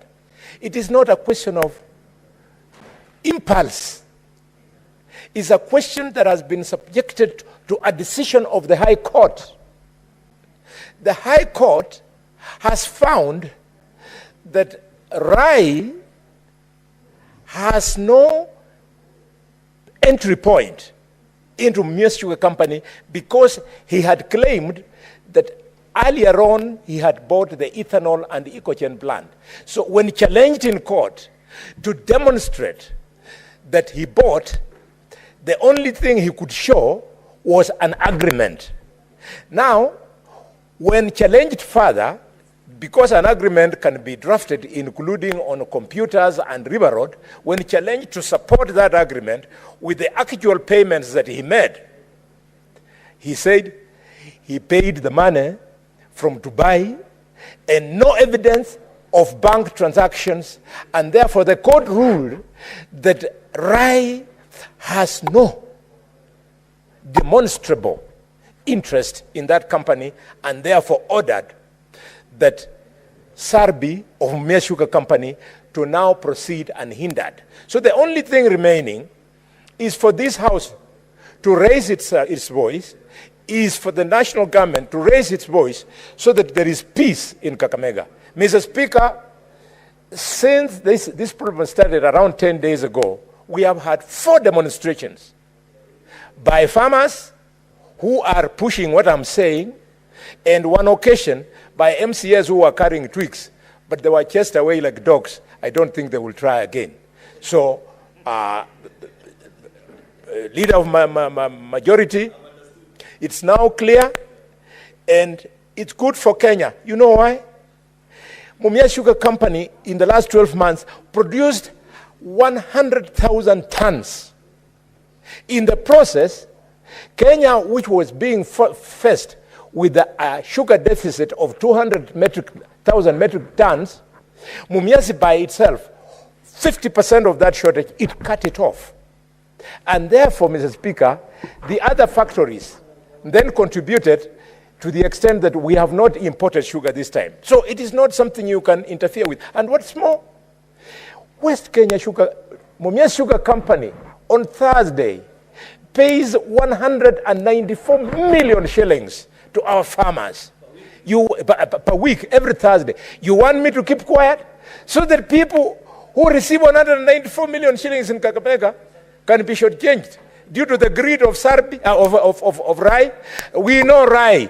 Rai sneaked into Webuye Sugar Company, and Wakoli is here. Not Mumia Sugar.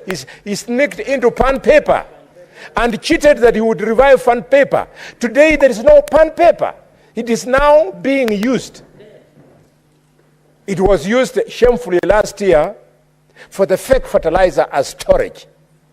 That is how Rai wants to do his business. The same Rai is the one who led to the collapse of the timber industry. You all remember, people of Washington Gishu, the Rai ply fiasco. We can't allow business people of this type. Mr. Speaker, it's starting to look good. The president appears to understand sugarcane farming. We will keep on giving him information like I'm doing now for him to continue making decisions with clarity, because it is after I fed him with this kind of accurate information that he came up with the statement of Mambo Matatu. Yes, we were with you on that rally. And after he said Mambo Matatu, the same Rai quickly ran out of court, and this is how the sugar factory has become profitable. Thank you very much. Thank you, Mr. President. Receive the greetings of the people of Kakamega. There's like a small boy. Mr. President, there is a young man in Kakamega who you allowed the privilege to be a minister despite his limitations. He is the one who is being used to cause confusion by Rai. Rai, please, Rashid is not our leader. Rashid Mohammed cannot be our leader. Rashid has no competence to lead Dr. Boni Khalwale. No. If farmers have a choice, they know who to ask. You cannot kill our industry. You are killing us. You are killing our women. You are killing our children. Mr. Speaker, sir.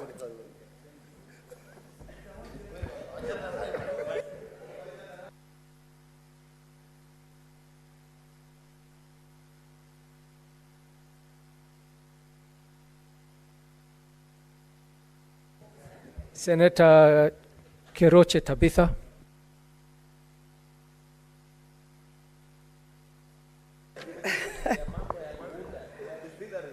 Thank you, Mr. Speaker, sir, for giving me this opportunity. And I really want to congratulate Senator Harware, on how passionate you are on the industries that are in Kakamega. Congratulations. But I want to tell you, as you are becoming so passionate about the Mumia Sugar Company, also become so passionate and support also, but I know you support them, the companies that add valuation to your sugar cane, like Keroche breweries. Also, when you're talking about Mumias, you must also talk of the Keroche breweries. And you should be worried whether it's opened. You should be asking whether it's open and it's operating. Because the minute it starts operating, it will be taking your ethanol, the one ethanol you're talking about, to make the vodka. And you can imagine the vodka from Kenya, buy Kenya, build Kenya. I want to... Oh, I'm blessing the chair. Oh, thank you. Thank you so much. I'm so humbled and happy to see how passionate he is about the local industries. And I know it's not only the sugarcane industry, I know he's passionate about supporting the local industries and the local entrepreneurs. And it should be echoed, isn't it? And it should continue, all of us supporting the local industries. I want to support the statement read by Senator Sifuna, the Deputy Minority Whip, on the community health promoters. I agree with the Senator Harwane that 5,000 is solely true to the community health persons, and it can be very true. But it's better than nothing. It's better than nothing. 2,500 is always paid by the national government. 2,500 is paid by the county government.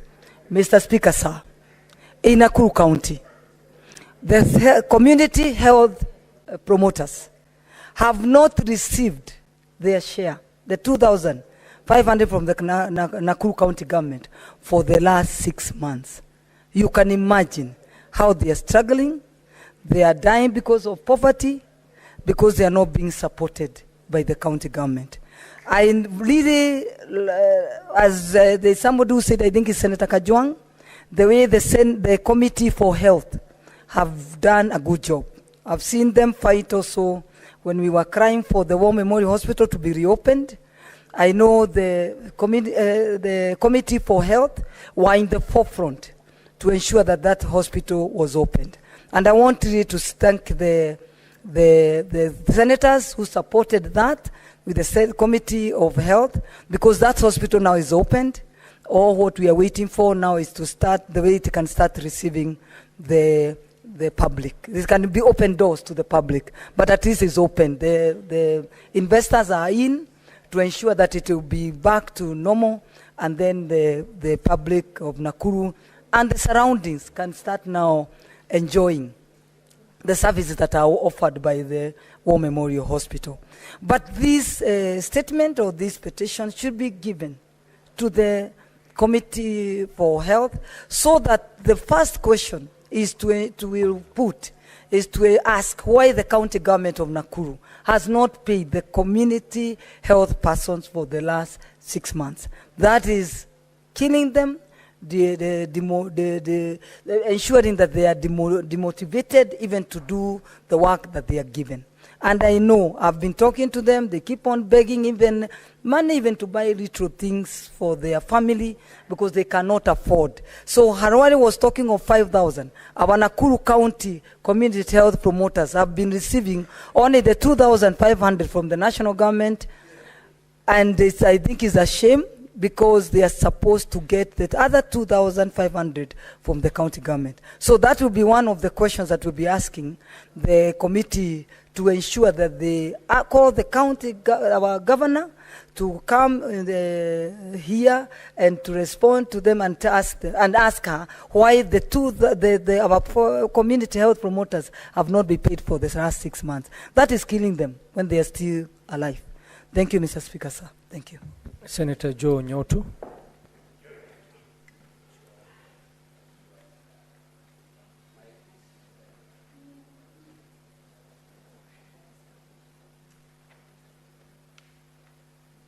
Thank you, Mr. Speaker. I stand to also support the statement by the Senator for Nairobi regarding community health promoters, Mr. Speaker. And as I do this, I think I want to underscore the importance of health in each one or for each one of us. Mr. Speaker, we can live without education. But, Mr. Speaker, we cannot live without good health.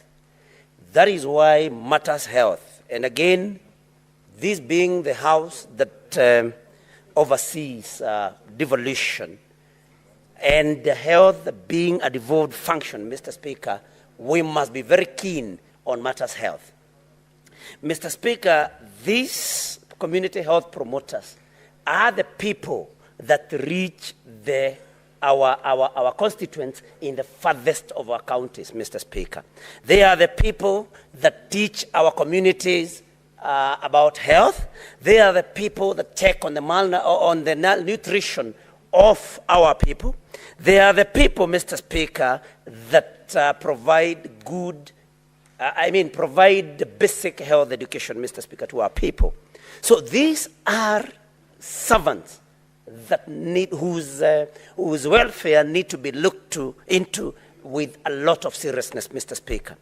When you talk about 2,500 shillings paid by the county government and topped up by the national government, some 2,500, Mr. Speaker, needless to say, because it has been said, but this is very little money, especially considering the effect of inflation and the high cost of living that we continue witnessing in this country, Mr. Speaker.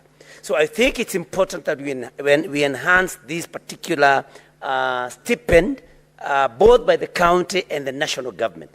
But the other sad thing is that little as it is, it does not come at the right time, Mr. Speaker.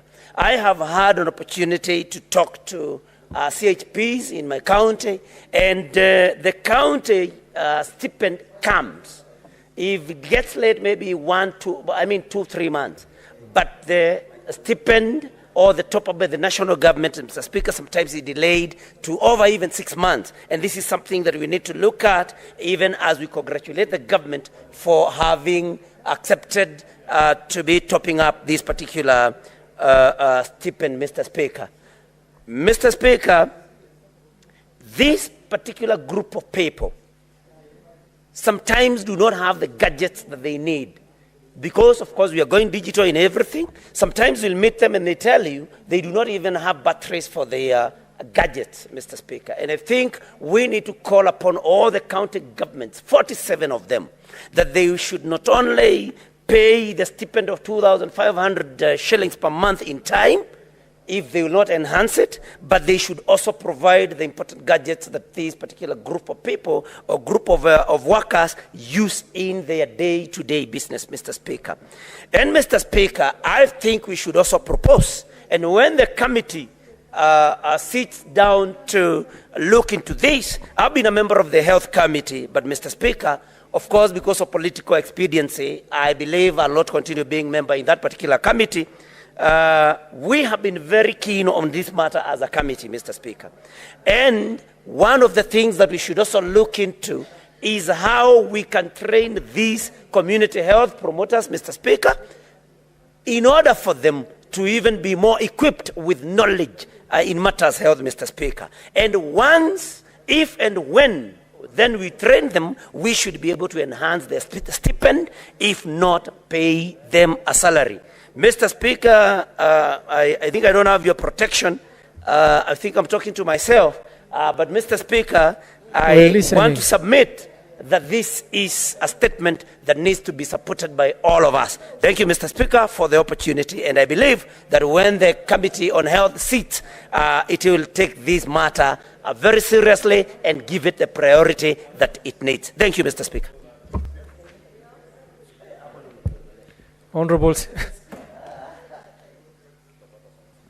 Honorable Senators, we have now received the supplementary order paper and will now move to order number 6. Clerk. Order number 6, notices of motion. Majority Leader.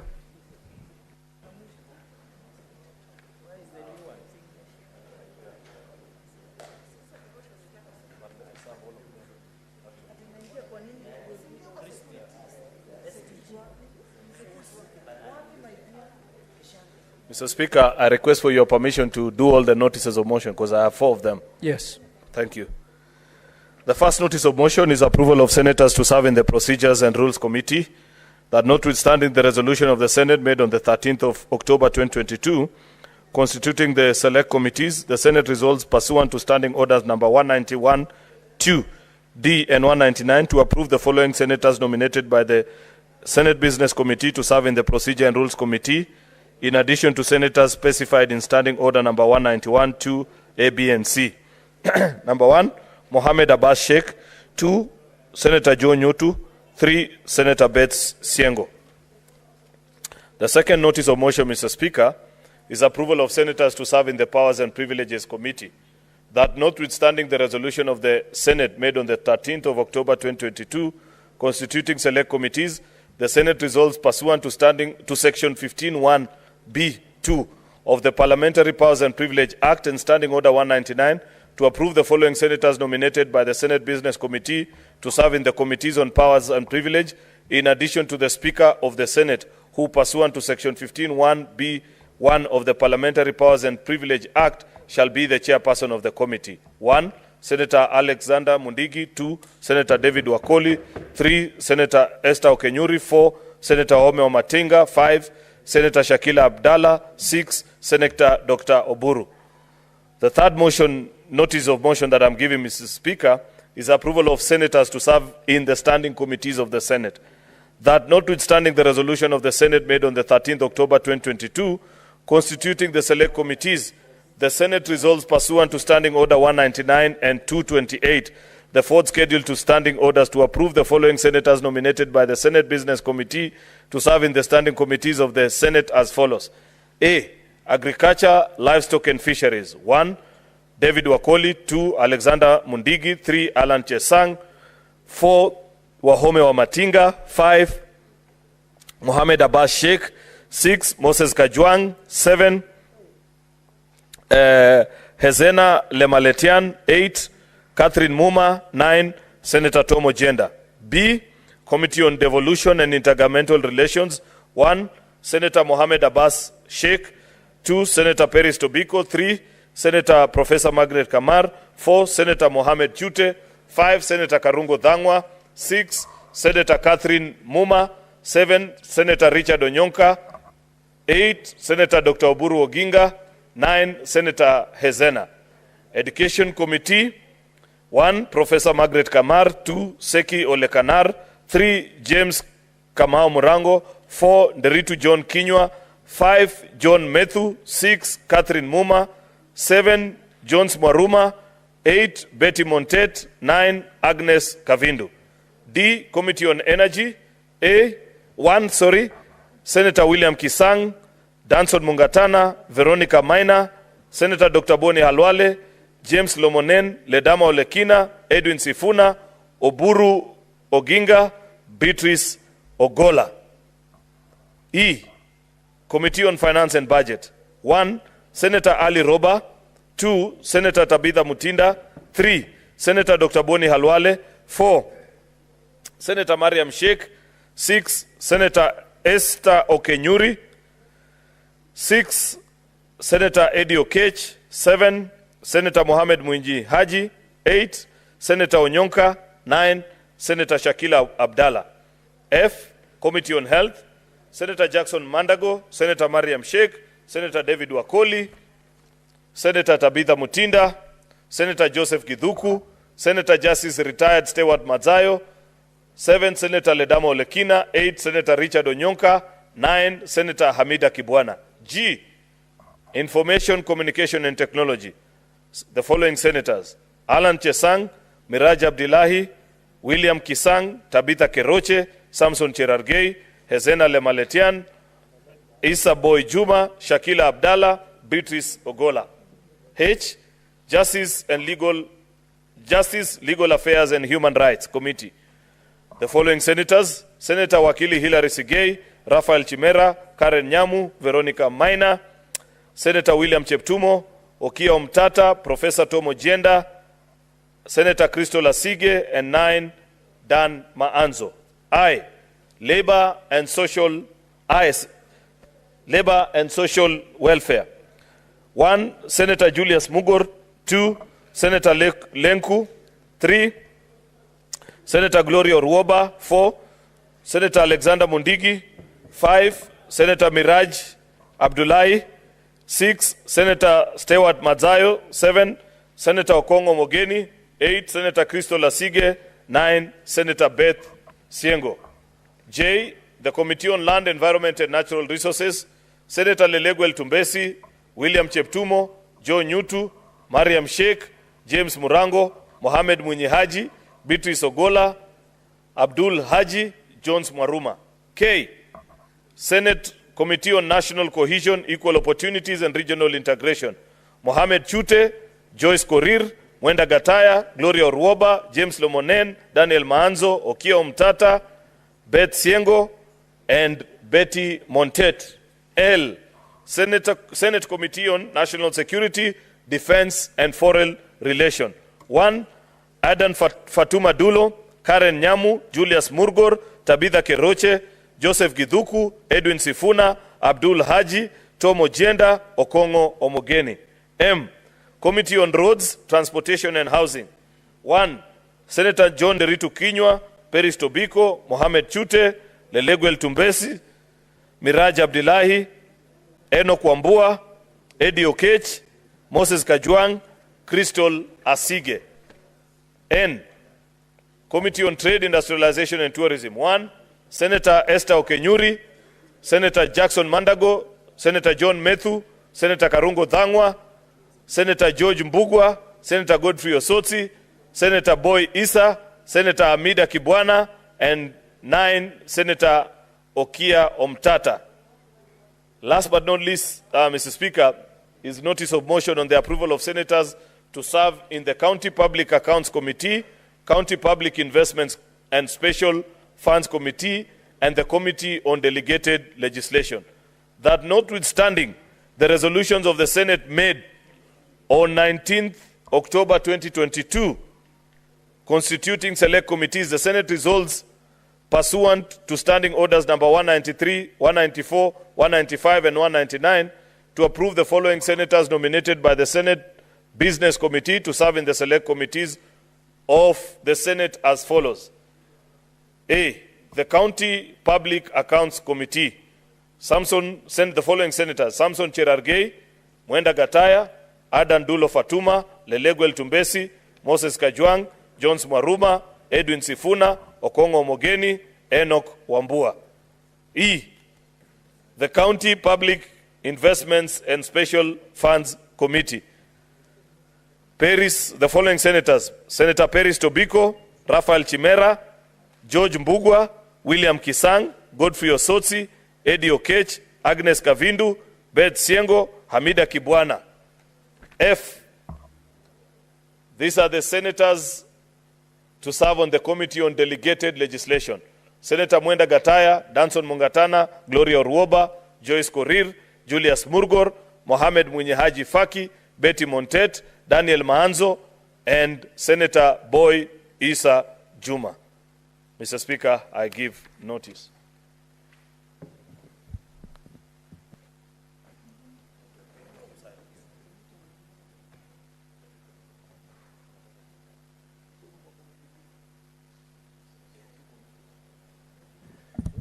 Honorable Senators, I hope you've all received the supplementary order paper. We will now proceed to order number 8. Clerk, please call the order. Order number 8, motion, approval of senators to serve in the Procedure and Rules Committee. Majority Leader, please move. The first ones are procedural. The first two. Mr. Speaker, given that we'll do 4 motions on these approvals, it is important to hear the thoughts of members. Apologies, let me first even move the motion, then I'll share my thoughts, which is that notwithstanding the resolution of the Senate made on the 13th of October 2022, the Senate Select Committees, the Senate resolves that pursuant to Standing Orders number 191, 2D, and 199 to approve the following senators nominated by the Senate Business Committee to serve in the Procedure and Rules Committee, in addition to senators specified in Standing Order number 191, 2A, B, and C. 1, Senator Mohamed Abbas. 2, Senator Joe Nyoto. 3, Senator Beth Mugo. The point I was trying to make, Mr. Speaker, is that there are 4 motions. The first 2 actually are on procedural committees, which is Powers and Privileges and Procedure and Rules Committee. If we could quickly dispense those ones, so that then we give members an opportunity to ventilate in the main motion, the third one, that carries members that are serving in the various standing committees, so that people can share their thoughts and how they think the committees can perform better. That will make this situation better. If I can get that concurrence from members, then it will help us to work on time, given that it's already 5 o'clock and we want our committees to begin working as early as tomorrow. So with those very main remarks, I beg to move and request Senator Retired Justice Stewart Mazayo to second.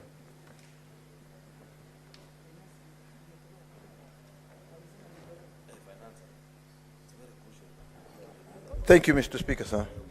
Mr. Speaker, I beg to recommend to second.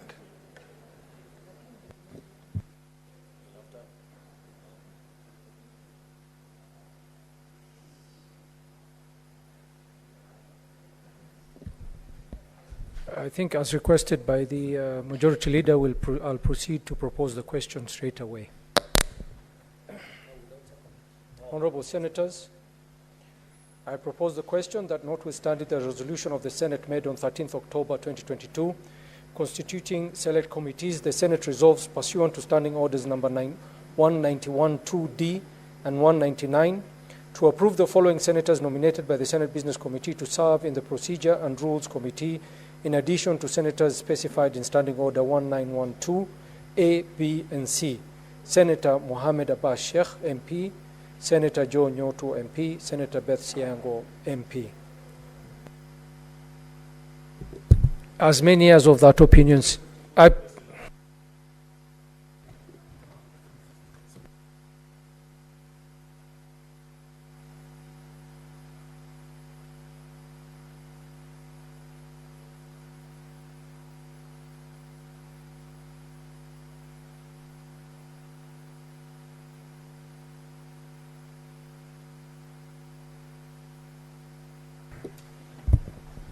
my apologies, Senators. There being no Senators wishing to contribute, I put the question that notwithstanding the resolution of the Senate made on 13th October 2022, constituting select committees, the Senate resolves pursuant to Standing Orders number 191-2D and 199 to approve the following senators nominated by the Senate Business Committee to serve in the Procedural and Rules Committee, in addition to senators specified in Standing Order 191-2A, B, and C. Senator Mohamed Sheikh Abbas, MP, Senator Joe Nyoto, MP, Senator Beth Siango, MP. As many as of that opinion say aye. Aye. As many as of the contrary opinion say nay. The ayes have it. Next order. Order number 9, motion, approval of senators to serve in the Powers and Privileges Committee. Majority Leader.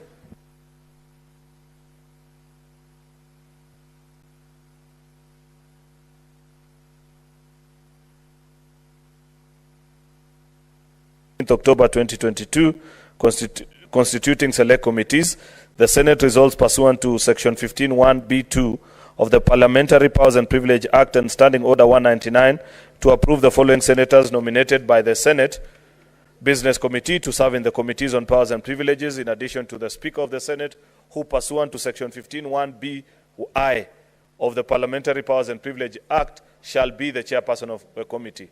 1. Senator Alexander Mundigi. 2. Senator David Wakoli. 3. Senator Esther Okenyuri. 4. Senator Ome Omatinga. 5. Senator Shakila Abdallah. And 6. Senator Dr. Oburu Odinga. This is another one like the previous one, Mr. Speaker, where I'd request that we take it in the format of a procedural motion so that we get a chance to ventilate in the more substantive motion on the senators serving in the various standing committees. With those main remarks, Mr. Speaker, I request Senator Justice Matsayo, retired, to second. Mr. Speaker, I beg to second. Honorable Senators, I propose the question that notwithstanding the resolution of the Senate made on 13th October 2022, constituting select committees, the Senate resolves pursuant to Section 15(1)(b)(2) of the Parliamentary Powers and Privileges Act and Standing Order 199 to approve the following senators nominated by the Senate Business Committee to serve in the Committee on Powers and Privileges, in addition to the Speaker of the Senate, who pursuant to Section 15(1)(b)(1) of the Parliamentary Powers and Privileges Act shall be the chairperson of the committee. Senator Alexander Mundingi, MP, Senator David Wakoli, MP, Senator Esther Okenyuri, MP, Senator Wahome Wamatinga, MP, Senator Shakila Abdallah, MP, Senator Dr. Oburu Oginga, MP. There being no senators wanting to contribute, I shall put the question. I put the question that notwithstanding the resolution of the Senate made on 13th October 2022, constituting select committees, The Senate resolves pursuant to Section 15(1)(b)(2) of the Parliamentary Powers and Privileges Act and Standing Order 199 to approve the following senators nominated by the Senate Business Committee to serve in the Committee on Powers and Privileges in addition to the Speaker of the Senate, who pursuant to Section 15(1)(b)(1) of the Parliamentary Powers and Privileges Act shall be the chairperson of the committee. 1. Senator Alexander Mundingi MP, Senator David Wakoli MP, Senator Esther Okinyuri MP, Senator Wahome Wamatinga MP, Senator Shakila Abdallah MP, Senator Dr. Oburu Oginga MP. As many as of that opinion say aye. Aye. As many as of the contrary opinion say nay. The ayes have it.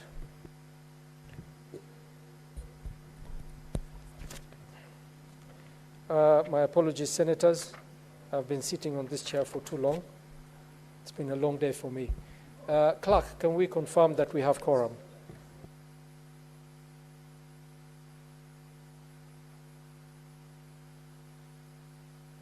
Okay. Honorable Senators, I confirm that we actually do have quorum. Next order. Order number 10, motion, approval of senators to serve in the standing committees of the Senate. Majority Leader.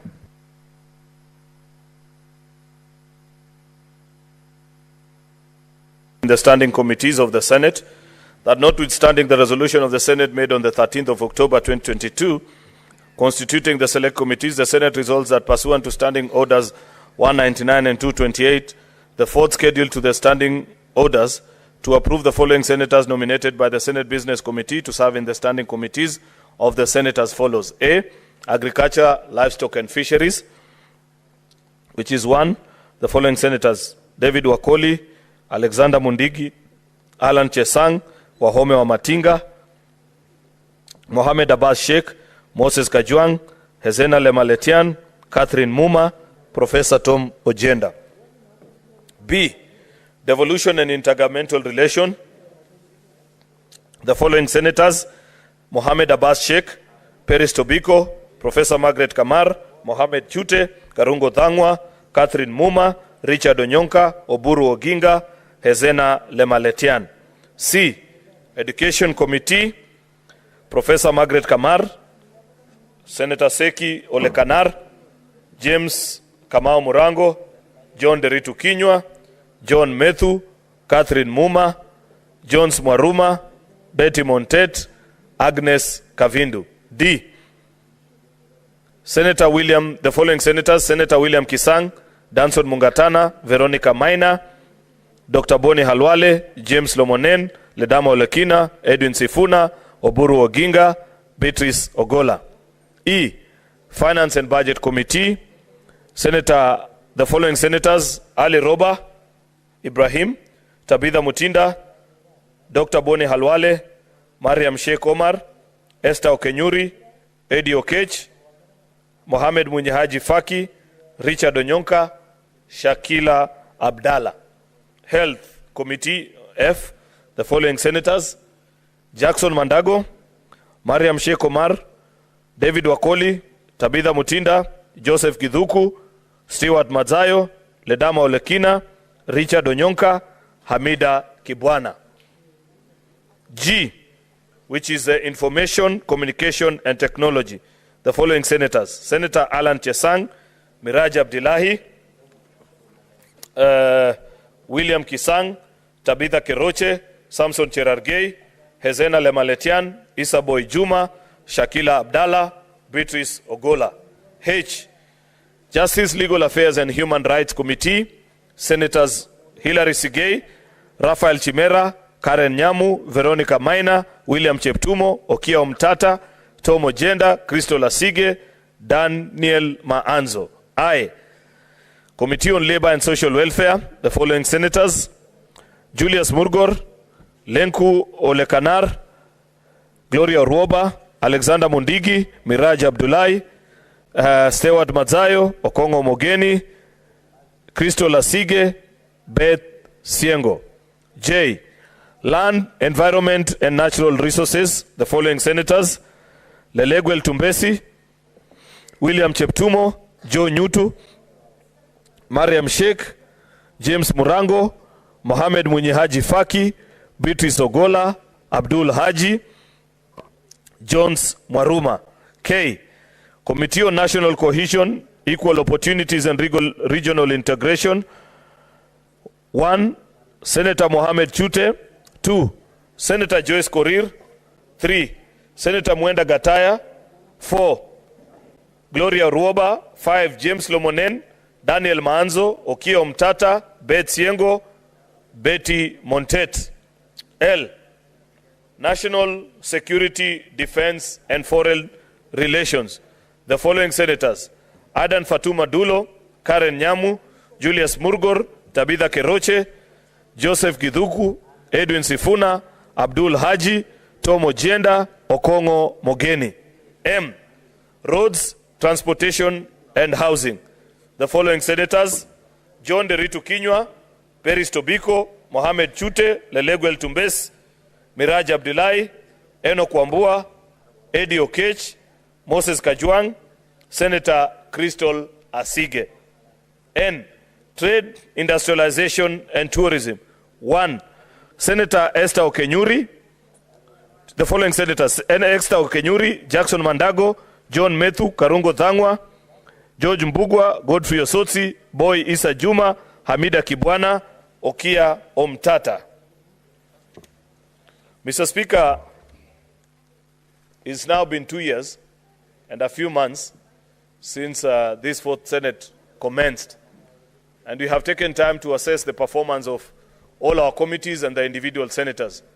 There is no better chance than this particular time, Mr. Speaker, to grant the House the opportunity to evaluate and consider the various competence, regional balance, party diversity, so many things. A very difficult job, Mr. Speaker, of trying to balance the array of talent that we have in this House, Mr. Speaker.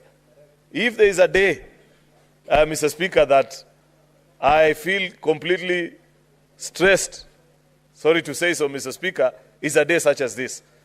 Because almost any senator can serve in any committee and perform as well. But, Mr. Speaker, we must also be cognizant of the fact that we are gifted and abled differently. And there are areas where people excel and other areas where, for one reason or the other, Mr. Speaker, you are valued to be better placed elsewhere, Mr. Speaker. And therefore, after consultation with the leadership of the House, together with colleague leaders from the other side of the aisle, Mr. Speaker, we have come up with this proposal to the House and are urging and seeking that the House do agree and support that we make these changes so that the committees can begin their work in earnest from tomorrow and the days thereafter, because this is a busy time, Mr. Speaker. We have the budget policy statement that we need to consider and so many other things that this House will be doing.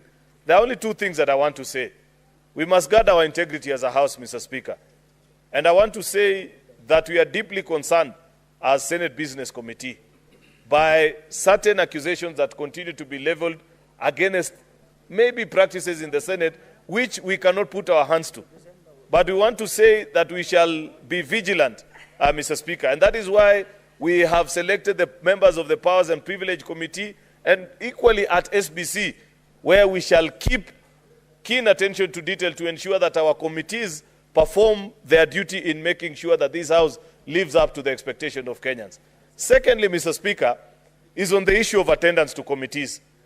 If you know that you don't have the time to attend a particular committee, I want to extend an olive branch that even after we pass this motion, please go to the office of the minority leader or the majority leader and request to be exempted from that particular committee. There is no need whatsoever, Mr. Speaker, for people to be listed as having been members in 1, 2, 3 committees while they know they don't have the time to serve in many other committees. People must appreciate that there is only so much that you can do as an individual, Mr. Speaker.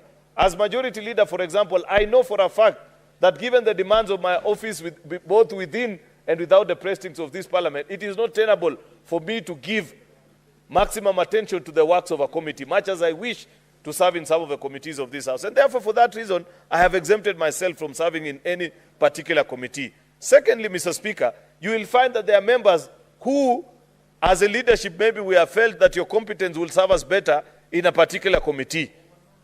But if you feel strongly about it that indeed you don't have the time and the opportunity to serve in that particular committee, we will avail the opportunity, Mr. Speaker, and I don't mind bringing another motion. We have done it many times before, Mr. Speaker, so that people can serve in committees where they feel they are comfortable to. Therefore, we shall be monitoring. Members, we are aware that by the time we were concluding last session, most committees were struggling for quorum. If a committee, Mr. Speaker, votes for 2 or 3 times because of absence of quorum, the better thing is to dissolve that committee and give other members an opportunity to serve there. Therefore, this is not a warning, it is not a threat, Mr. Speaker, but it is a fact that as SBC, we shall be checking on the attendance of committees, Mr. Speaker. There is a reason why registers are kept. There is no need to block spaces for other senators who want to serve in particular committees while you never have the time to attend that committee. If after 3 or 4 sessions we realize you have never showed up to a committee, the simple thing we'll do is to bring a motion to the House and request that you be exempted from that committee and allow other senators who are willing to serve in that particular committee. Therefore, Mr. Speaker, the point that I'm trying to make is as SBC, Senate Business Committee, we shall be extremely vigilant alongside the liaison committee, Mr. Speaker, to ensure that our committees perform optimally and they live up to the demands of the Constitution on what the committees of the various houses should do. Therefore, Mr. Speaker, because I can see time is moving, I know maybe colleagues may want to say 1 or 2 things about this particular issue, I don't know, or they'd wish that we proceed as was the case in the previous 2 other motions, Mr. Speaker. I want to end it at that, Mr. Speaker, because I am aware that we still have actually another motion on the other committees that we are here to consider. And given that time is far much spent, Mr. Speaker, I don't think I need to say more than that. With those very many remarks, Mr. Speaker, I beg to move and request the Leader of Minority, retired Justice Stewart Mazayo, to second. I thank you, Mr. Speaker. Senator Mazayo. Asante Mstahiki Spika. Mstahiki Spika, kwanza nataka kusema kwamba ilikuwa mtihani mkubwa sana kufikia hapa tulipofika hivi leo, kwa sababu kuchagua maseneta na kuwaweka katika hizi kamati ambazo tuko nazo ndani ya bunge la Senate si kazi rahisi. Kwa upande wa maseneta walio wachache, tumejaribu tunavyoweza ama inavyowezekana kuona kwamba kila tulemchagua ni seneta ambaye tunajua ni mkakamavu katika lile eneo ambalo tumempatia. Kwa hiyo mimi nataka kuunga tu mkono na kusema ya kwamba hawa maseneta wote ambao wameweza kuwekwa katika hii taarifa ya leo ni kwamba wana ujuzi, wanao taaluma, wanao akili na uwezo wa kutekeleza wajibu wa yale majukumu ambayo tumewapatia. Bwana Spika, tukiwa hapa hivi sasa na kwamba tumeweza kuwachagua hawa maseneta ambao watakuwa katika hizi kamati, Bwana Spika, si kazi rahisi. Mara nyingi tunaona ya kwamba kamati nyingi kama wakati ule mwingine tuliokuwa nao hazikuweza pengine kuendelea na mkutano kwa sababu maseneta wengine wamekuwa wamekosekana. Si kazi rahisi pia kuweza kujua maseneta wako na majukumu mengi katika zile nyadhifa wanazotoka, katika yale makaunti wanayotoka. Na katika hizo kazi zote ambazo wanazifanya ni kazi muhimu kwa taifa la Kenya. Lakini Bwana Spika, ni kwamba tumekuwa na upungufu saa nyingine ya kuwa na maseneta wanaokamilika ili kuweza kuendesha ule mkutano. Nataka tu kusema ya kwamba safari hii na mhula huu tuna hakika ya kwamba hawa tuliowachagua kutakuwa na mageuzi fulani na watafanya vilivyo ambavyo vinatakana kufanyika, kuona ya kwamba hizi kamati zitakuwa zinatenda wajibu wao.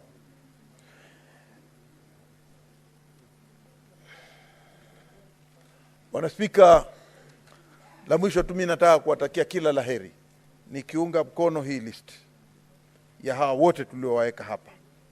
na kuweza kusecond hii. Ni kwamba nawatakia kila laheri katika haya majukumu. Si majukumu rahisi, lakini wananchi katika Kenya popote walipo wanaangalia kuona ya kwamba je, bunge la Senate safari hii litatekeleza wajibu wake, na niko na imani na nyinyi nyote maseneta mlioko hapa, kwa upande wa walio wengi na kwa upande wa walio wachache, sote tukishirikiana, nina imani ya kwamba tutaleta ile sifa yetu ambayo tunajulikana ya kwamba bunge la Senate ni bunge linaweza kutangaza, linaweza kukata kesi, linaweza kufanya kazi yake kisawasawa katika kamati zote za ndani zilizo ndani ya Senate na kuona haki imetendeka kwa Wakenya wote. Asante Bwana Spika. Naunga mkono.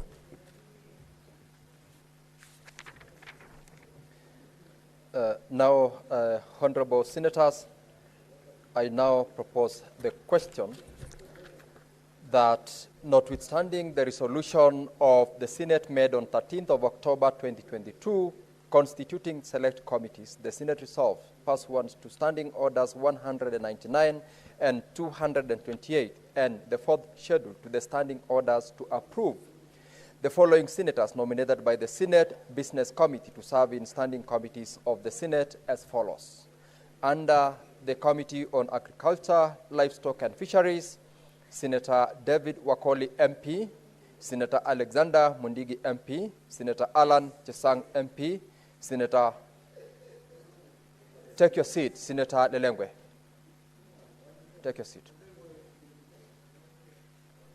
I will proceed.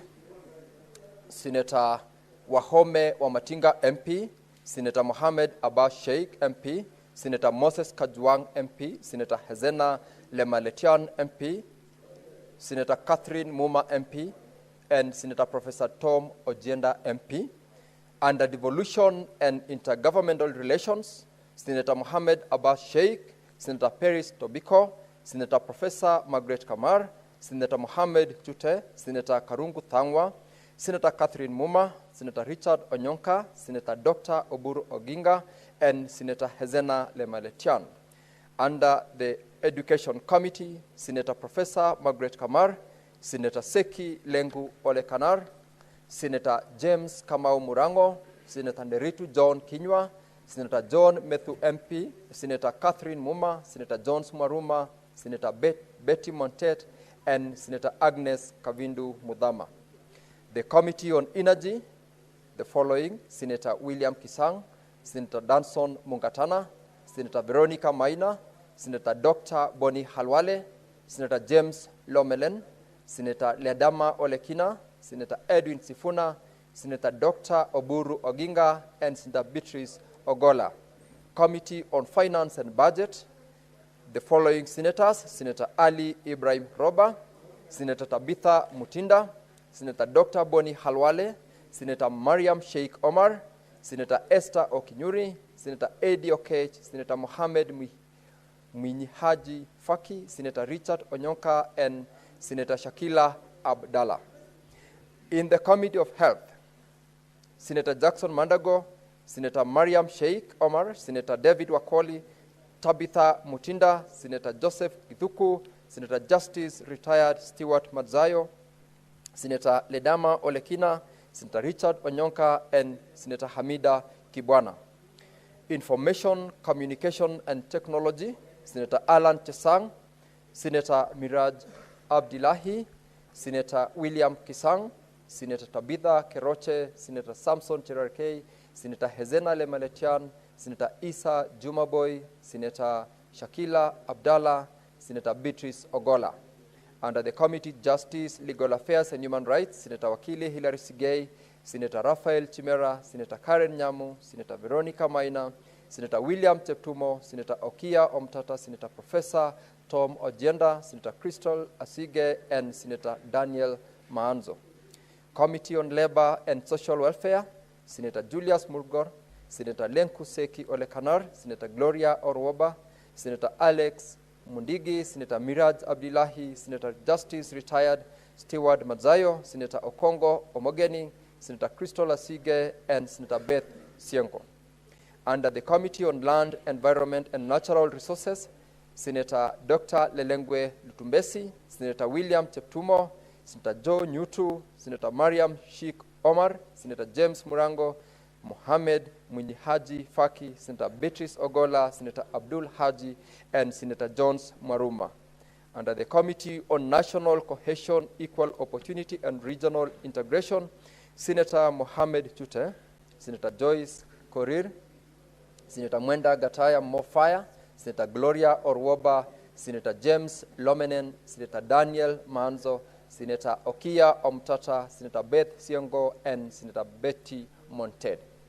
Under the Committee on National Security, Defense, and Foreign Relations, Senator Adan Fatuma Dulo, Senator Karen Nyamu, Senator Julius Mulgor, Senator Tabitha Keroche, Senator Joseph Githuku, Senator Edwin Sifuna, Senator Abdul Haji, Senator Professor Tom Ojenda, and Senator Okongo Omogeni, Senior Counsel. Committee on Transport, Roads, and Housing, Senator John Nderitu Kinywa, Senator Peris Tobiko, Senator Mohamed Chute, Senator Dr. Lelengwe Litumbesi, Senator Miraj Abdillahi, Senator Enoch Wambua, Senator Eddie Okech, Senator Moses Kajwang, and Senator Crystal Asige. Committee on Trade, Industrialization, and Tourism, Senator Esther Okinyuri, Senator Jackson Mandago, Senator John Methu, Senator Karungo Thangwa, Senator George Mbugwa, Senator Geoffrey Osotsi, Senator Boy Isa Juma, Senator Hamida Kibwana, and Senator Okia Omtata. Now, honorable members,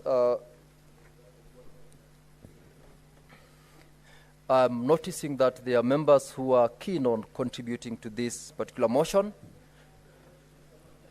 Let us,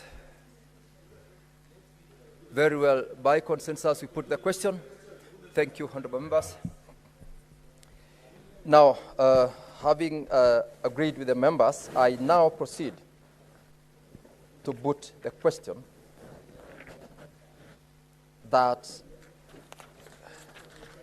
notwithstanding the resolution of the Senate made on 13th October 2022 constituting select committees, the Senate resolves pursuant to Standing Orders 199 and 228 and the fourth schedule to the Standing Orders to approve the following senators nominated by the Senate Business Committee to serve in the standing committees of the Senate as follows. A. Agriculture, Livestock, and Fisheries, Senator David Wakoli, Alex Mundigi, Alan Tesang, Wahome Wamatinga, Mohamed Abbas Sheikh, Moses Kajwang, Hesena Lemaletian, Catherine Muma, and Senator Professor Tom Ojenda. B.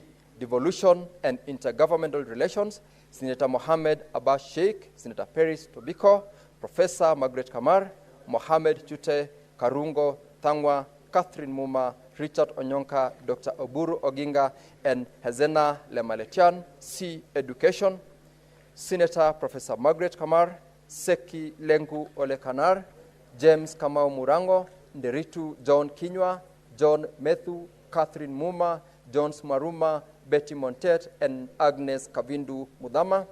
D.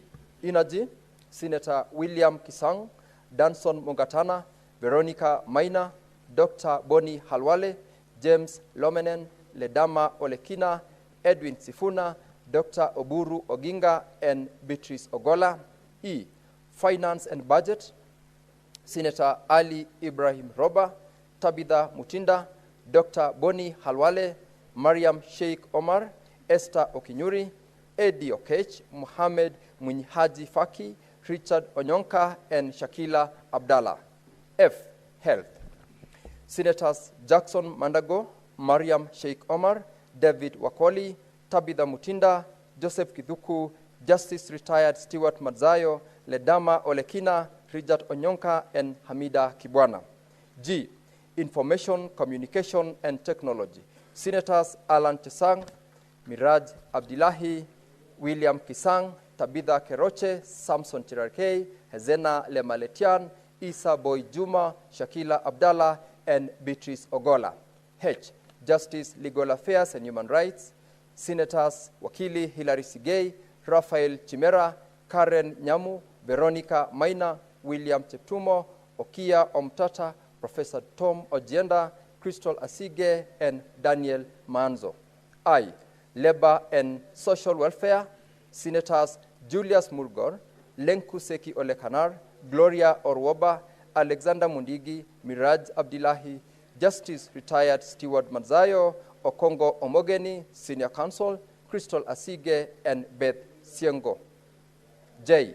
Land, Environment, and Natural Resources, Senators Dr. Lelengwe Lutumbesi, William Cheptumo, Joe Nyutu, Mariam Sheikh Omar, James Murango, Mohamed Mwinyi Haji Faki, Beatrice Ogola, Abdul Haji, and Jones Maruma. K. National Cohesion, Equal Opportunity, and Regional Integration.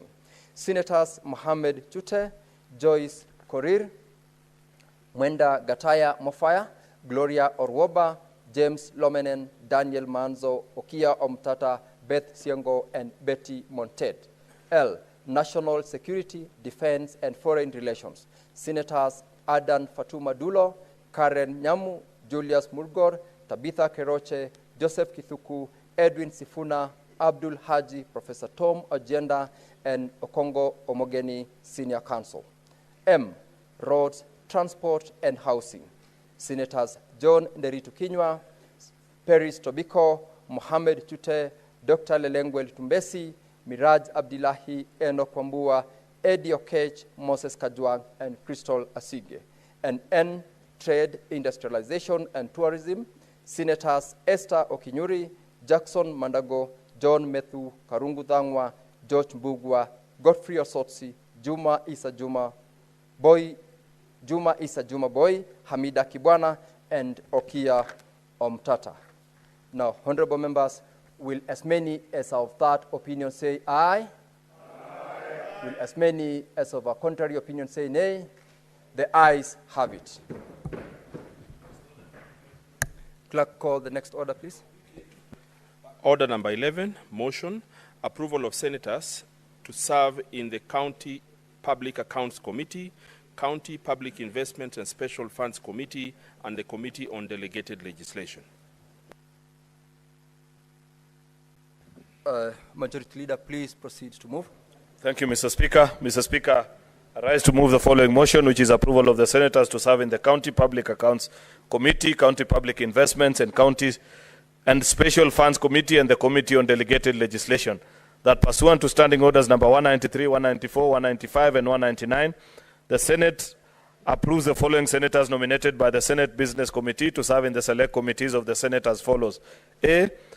County Public Accounts Committee, the following senators: Senator Samson Cherargei, Mwenda Gataya, Adan Dulo, Leleguel Tumbes, Moses Kajwang, Jones Mwaruma, Edwin Sifuna, Okongo Omogeni, and Enoch Wambua. B.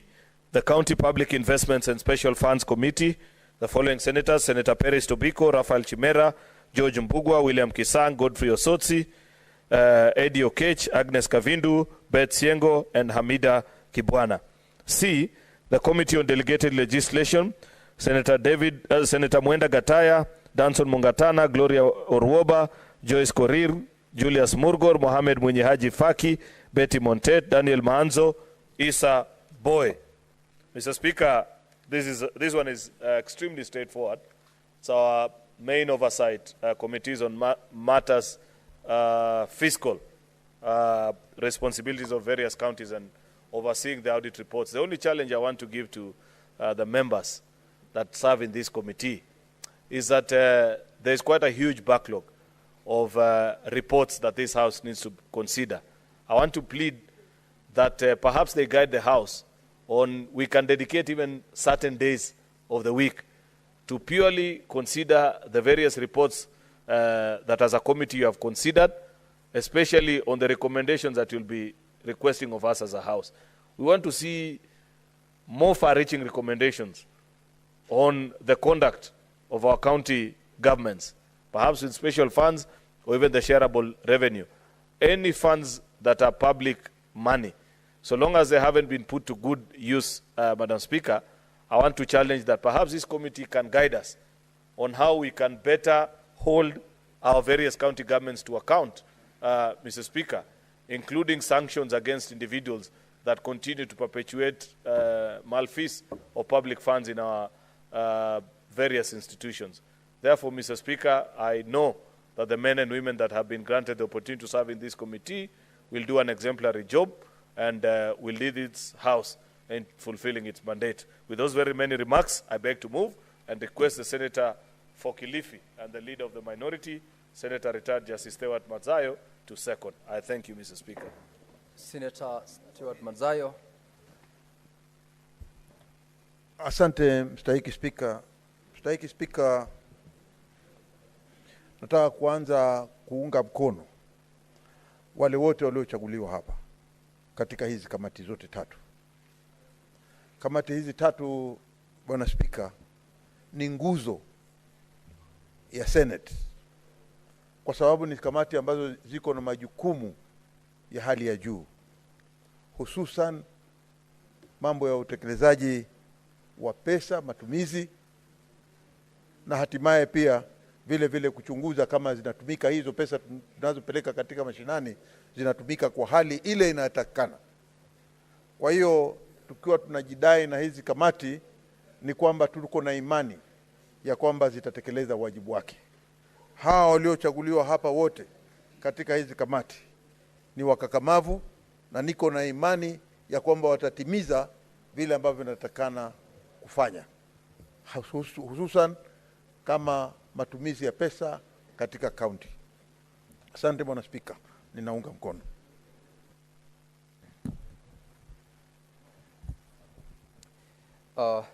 Now, having heard the second of the motion, second the motion, I now propose the question that pursuant to Standing Order number 193, Standing Order 194, and Standing Order 195, as well as Standing Order 199, the Senate approves the following senators nominated by the Senate Business Committee to serve in select committees of the Senate as follows. A, County Public Accounts Committee, Senator Samson Cherargei, Mwenda Gataya Mofaya, Adan Dulo Fatuma, Dr. Lelengwe Tumbesi, Moses Kajwang, Jones Maruma, Edwin Sifuna, Okongo Omogeni, and Enoch Wambua. Under B, County Public Investments and Special Funds Committee, Senators Peris Tobiko, Raphael Chimera, George Mbugwa, William Kisang, Godfrey Osotsi, Eddie Okech, Agnes Kavindu, Beth Siango, and Hamida Kibwana. Under C, Committee on Delegated Legislation, Senators Mwenda Gataya Mofaya, Danson Mungatana, Gloria Orwoba, Joyce Korir, Julius Murgor, Mohamed Mwinyi Haji Faki, Betty Monted, Daniel Manso, and Boy Isa Juma. Honorable members, similarly, this is a motion that I can see there are members who have expressed interest to contribute, but being a procedural motion, prior to putting the question, honorable members,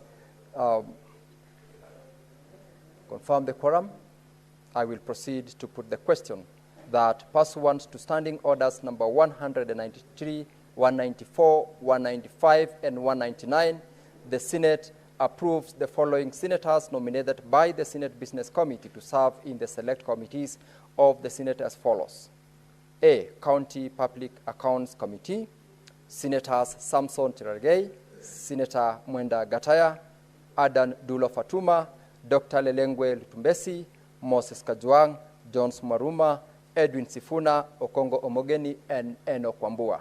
Under B, County Public Investments and Special Funds Committee, Senators Peris Tobiko, Raphael Chimera, George Mbugwa, William Kisang, Godfrey Osotsi, Eddie Okech, Agnes Kavindu, Beth Siengo, and Hamida Kibwana.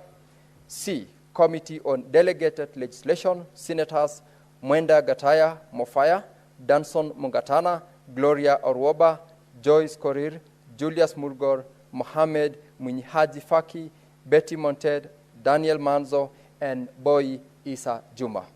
Honorable members, having determined that this does not affect counties, I now proceed to ask the question. Will as many as of that opinion say aye? Aye. Will as many as of a contrary opinion say nay? The ayes have it.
Order, honorable members. We are rearranging the order paper so that we call out order number 22. Sorry, order number 14. Sorry, order number 14. Clerk, call out order number 14. Order number 14, the County Civic Education Bill, Senate Bills number 4 of 2024, second reading. Senator Esther Okinyuri, this is your bill. You may proceed to move.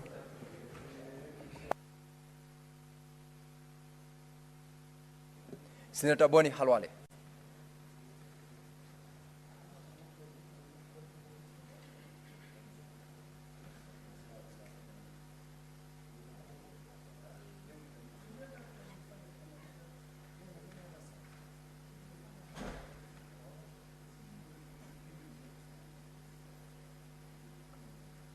Very well, Senator AC, now may proceed. Yes, thank you, Mr. Speaker. I beg to move that the County Civic Education Bill, that is Senate Bills number 4 of 2024, be read a second time. Mr. Speaker, sir, the 2010 Constitution of Kenya ushered in a new era of devolution, granting significant powers and resources to our 47 county governments. However, devolution is not just about transferring power from the national government to counties. It's also about ensuring that every citizen understands their role in this new system of governance. And unfortunately, many of our people remain unaware of their rights, responsibilities, and the opportunities available under them under devolution. This gap in knowledge and